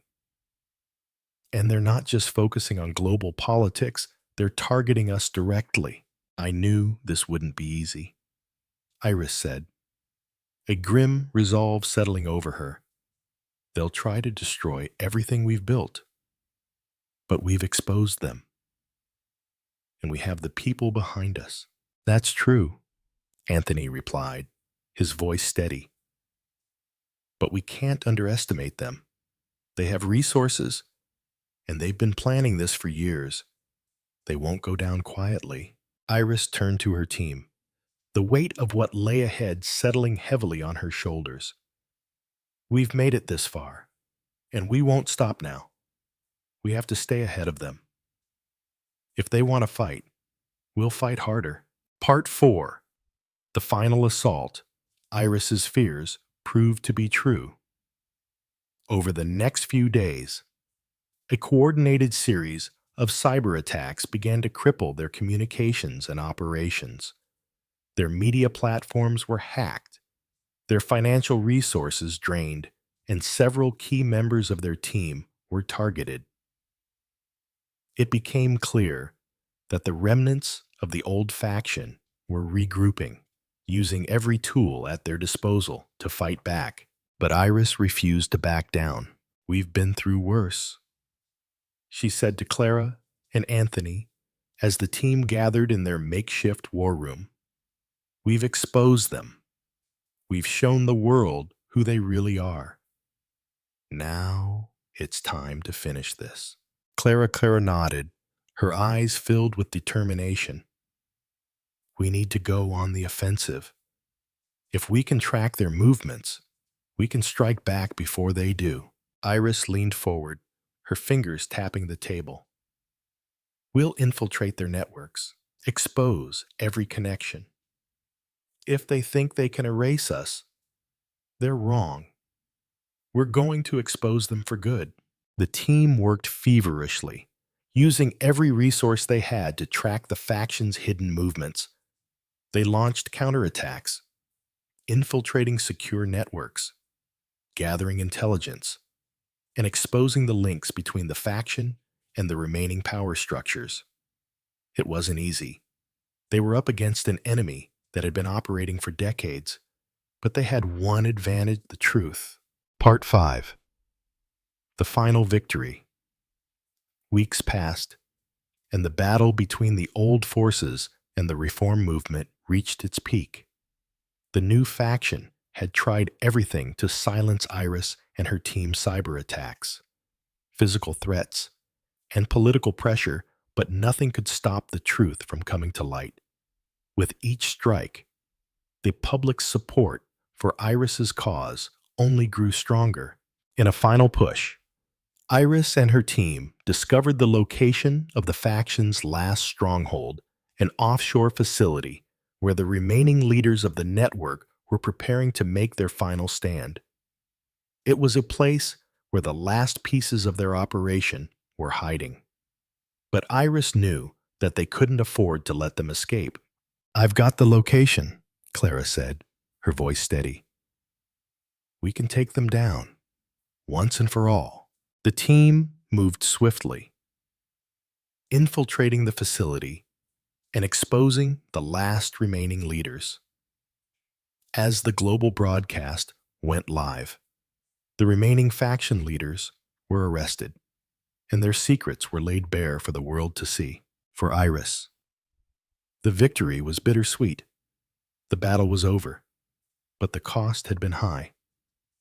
She had lost allies, faced betrayals, and been forced to sacrifice everything she had once believed in. But now, as the final remnants of the old world were exposed, she felt a sense of closure. Part 6. The New World. With the defeat of the new faction, the world began to rebuild.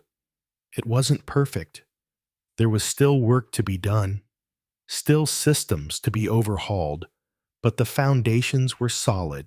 Iris, Clara, Anthony, and their allies had succeeded in creating a new world, one where transparency and justice were at the forefront.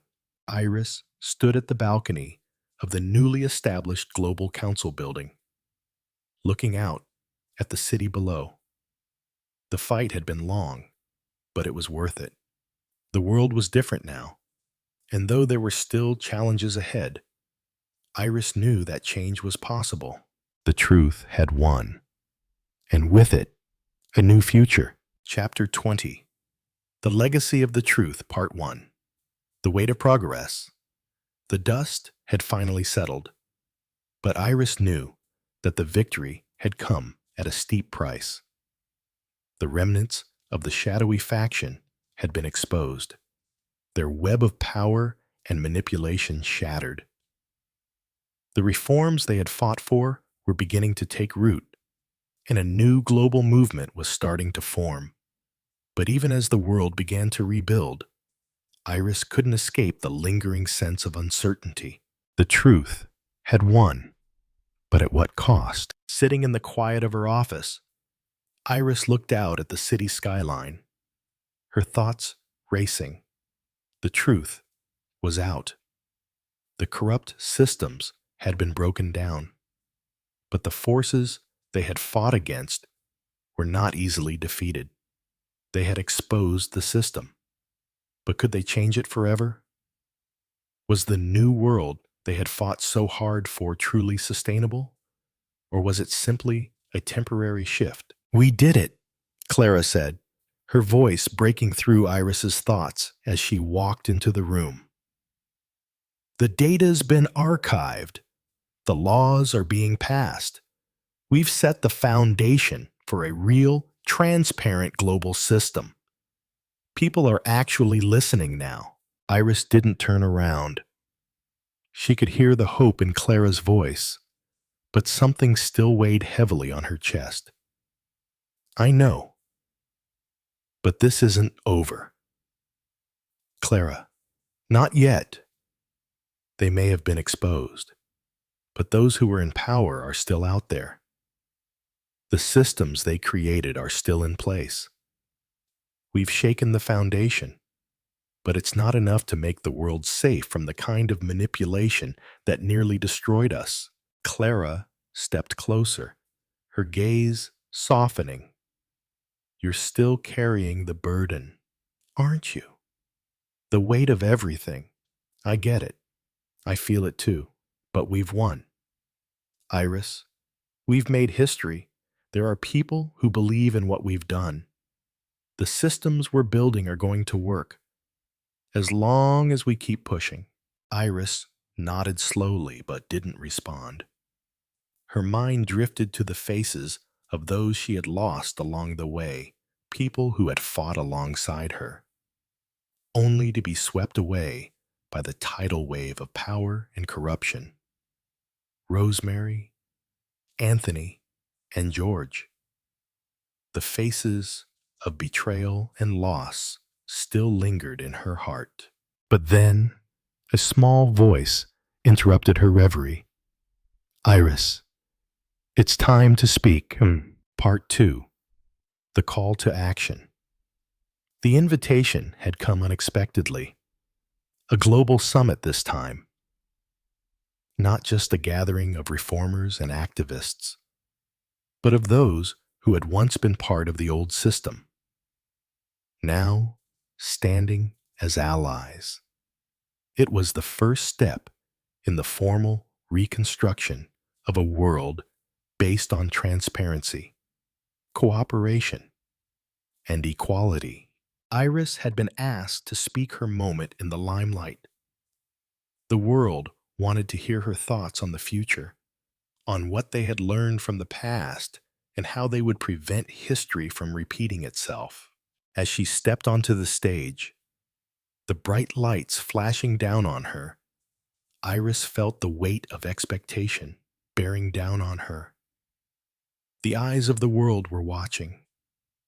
The eyes of the millions of people who had followed her journey, who had stood behind her fight for truth. For a moment, she hesitated. The road had been long, and the battle for the future was far from over. But she took a deep breath, knowing that her words would carry the weight of everything she had fought for. "I stand before you today," she began, her voice steady and clear, "not as a leader, but as a witness to the truth, a truth that we fought so hard to expose, a truth that has forever altered the course of history." The crowd fell silent, hanging on her every word. The fight we faced was never just about tearing down systems of corruption. It was about rebuilding the world from the ground up. We've seen what happens when power is hoarded by a few, when truth is hidden, manipulated, and buried. But we've also seen what happens when people stand together, demand transparency, and fight for what's right. Iris paused for a moment, looking out at the sea of faces before her. She saw hope in their eyes, but also the lingering doubts, the remnants of fear. "We've exposed the darkness," she continued. "But the work doesn't end there. The systems that allowed this darkness to thrive are still present.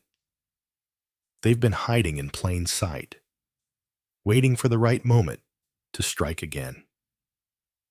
And if we want to create a world where this never happens again, we must do more than expose the corrupt. We must ensure that the structures we're building are strong enough to withstand those who would seek to destroy them."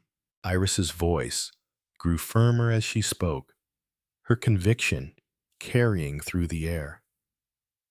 "We need to empower the people. We need to ensure that truth, transparency, and accountability are woven into the very fabric of our new world. This is not a one-time battle. It's a fight for the future, a fight we must continue together." The crowd erupted in applause, but Iris, standing on the stage, knew that this was just the beginning. The battle for a just and transparent world was ongoing. The fight for freedom and truth would never truly be over. Part 3. The New Dawn. Iris left the summit with a sense of cautious optimism. There were still many challenges ahead, too many systems to overhaul, too many entrenched forces still fighting to maintain their power. But as she looked around, she saw the seeds of change, a global movement, sparked by the exposure of corruption, was growing stronger by the day. The people were ready to rebuild, to stand for something better. "We've laid the foundation," Clara said as she joined Iris, a rare smile on her face. "Now, it's time to build." Iris nodded. "It's going to take time, but we have the truth on our side. And with the people behind us, we'll make sure nothing like this ever happens again." Anthony walked up beside them, his face grim, but filled with purpose. "We're not done. But for the first time in a long while, I feel like we might actually have a chance." Iris turned to him, her gaze softening. "We have a chance because of what we've done, because of what you've all done." The road ahead was uncertain. There would always be those who would try to subvert the new system, those who would seek to rebuild what had been torn down. But Iris knew one thing: the truth had taken root, and no matter how many forces tried to bury it, it would never stay hidden again. Part 4. The Price of Peace. The months passed, and the work continued. The reforms were slowly taking hold, but there were moments of doubt. Old systems fought back in subtle ways, finding new paths to influence and control. But the movement that Iris had helped create was relentless. The fight for transparency and accountability continued, and the people, once voiceless, had found their voice. Iris continued to lead with unwavering resolve. But as she stood before her team, she often found herself reflecting on the personal cost of this fight. She had lost so much along the way: her sister, her trust in people, and a part of herself she hadn't even realized she had given up. But she had also gained something greater: the knowledge that the world could change, that the truth could win, and no matter what the cost, Iris was willing to fight for it every step of the way. "The price of peace is high," Iris said one evening as she sat with Clara and Anthony. "But the cost of silence is even higher." Clara smiled faintly. "We've paid the price, but we've built something that will last." Iris looked out the window, the world spreading out before her. The fight was far from over, but for the first time in years, she felt a sense of hope. The truth had won, and that was something worth fighting for. Chapter 21. The Long Shadow, Part 1. A Fragile Peace. Months had passed since the summit, and while the world was beginning to rebuild, Iris couldn't shake the feeling that they were still living on a precipice. The exposure of the global network and the rise of the new faction had set off a cascade of change. But old systems were like weeds, persistent and difficult to uproot completely. The fight was ongoing. Though the battle lines had shifted, Iris had been working tirelessly with global reformists to solidify the gains they had made, creating new frameworks for accountability, empowering citizens, and ensuring that global governance had real transparency mechanisms. But there were cracks in the foundation.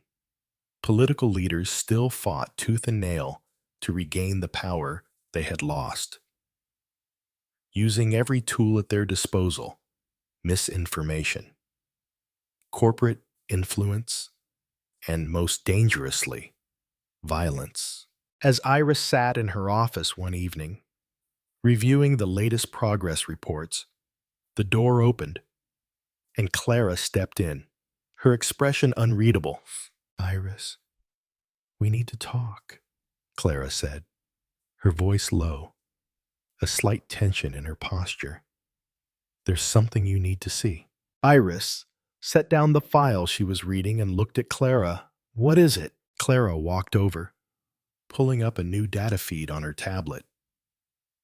"There's been a surge in clandestine activity, hidden bank accounts, encrypted communications, and coordinated disinformation campaigns." Iris frowned, rising from her chair. "From who I thought we'd exposed everyone." "That's what I thought too," Clara replied, "but it's different now. These operations are quieter, more sophisticated. The networks we've dismantled have fractured into smaller cells, and some of them, those we thought were neutralized, are regrouping in the shadows." Iris felt her heart drop. "This isn't over, is it?" Clara shook her head. "No, it's not." Part 2. The Invisible Hand. Iris had known the fight wouldn't be easy, but she hadn't expected the true extent of the faction's resilience. It was one thing to expose their power. It was another to actually stop them from re-establishing control. Clara had been monitoring the situation closely, and it was clear now the remnants of the old system had learned from their past mistakes. They had become more careful, more covert. This was no longer a battle for the public eye. It was an underground war, a battle waged in encrypted codes, off-the-books financial dealings, and behind-the-scenes political maneuvering. "They're using their power more subtly," Clara said, staring at the encrypted data. "This isn't the kind of power that can be exposed with one simple broadcast. These groups are hiding in plain sight, embedded deep within the systems we thought we had already overhauled. They have politicians, tech executives, and even military leaders on their payroll.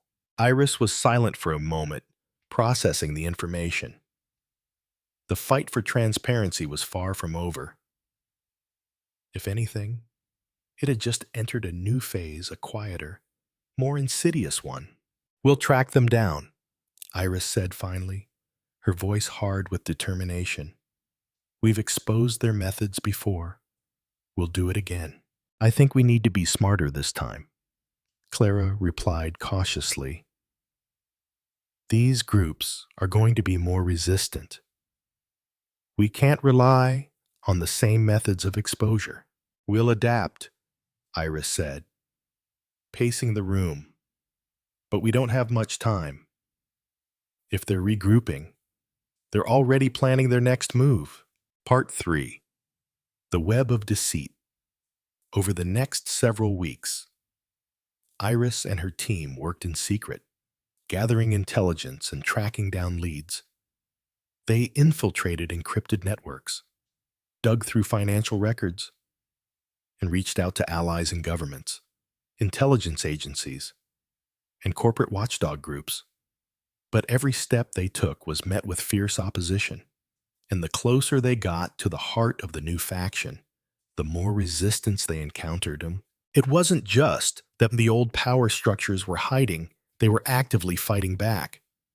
The players who had once manipulated the world now operated from the shadows, their hands clean in the eyes of the public, but their influence undiminished. One night, as Iris and Clara sifted through data, Clara stopped suddenly, her expression shifting from focused determination to alarm. "Iris, I think I found something," Clara said, her voice sharp. "There's a connection here. An individual we haven't accounted for yet. Someone powerful." "Who?" Iris asked. Walking over to Clara's desk, Clara hesitated before speaking. "It's someone you know. Someone from the past. Jonathan Hales." Iris's blood ran cold. "Hales, I thought we exposed him. He was part of the original network we destroyed." Clara nodded grimly. "That's what we thought. But it seems he's been playing a far longer game. He's resurfaced. And this time, it's different. He's not just a financier. He's the key figure behind the Nuvshin's rise. He's become more than just a puppet master. He's the orchestrator." Iris's mind raced. Jonathan Hales was far more dangerous than she had ever realized. He had slipped under their radar, hidden in the folds of a system they had already thought was destroyed. This was no longer just about dismantling a faction. It was about eradicating a source of power that had been quietly gathering strength. And Part 4. The Gathering Storm. Iris knew they had to act fast. They couldn't afford to waste any time. Hales was orchestrating a new wave of influence, and if they didn't stop him now, it would be too late. They had to expose him before he could establish his new empire of manipulation and control. "We go after him now," Iris said to Clara and Anthony, her voice unwavering. "He's the key. If we take him down, we can finally stop this for good." Anthony nodded, his face hard with resolve. "I'll gather the intel. We'll need to infiltrate his network and expose his connections," Clara added. "I'll start tracking his movements, but we'll need to be careful. Hales is more calculated than anyone we've faced. This won't be easy." Iris felt the weight of the task ahead, but she knew there was no other choice. They had exposed the corruption before, and they would do it again. But this time, the enemy was more elusive, more dangerous. It wouldn't be a simple expose. It would require strategy, patience, and precision. The plan was set into motion. and they prepared for the final assault. The information they had gathered on Hales's network would be enough to take him down, but only if they acted quickly and decisively. As Iris stared out the window, watching the city below, she knew this was the final battle, the last push to ensure that the truth could never be hidden again. Part 5. The final move. The team infiltrated Hales's network, moving through encrypted systems and dark corners of the world's financial institutions. Every piece of data, every communication, was another step closer to exposing the full extent of his operation. They moved carefully, making sure not to alert Hales or his associates. But the closer they got, the more they realized how extensive his reach had become. It was an exhausting, dangerous game, and every second counted. They worked in the shadows, tracking his moves and gathering evidence. But just as they were about to make their final move, an unexpected event occurred. A message appeared on Iris's screen. One that sent a chill down her spine. You've played your part, Iris, but you can't stop what's already in motion. The game is already over. Before Iris could respond, the connection was severed.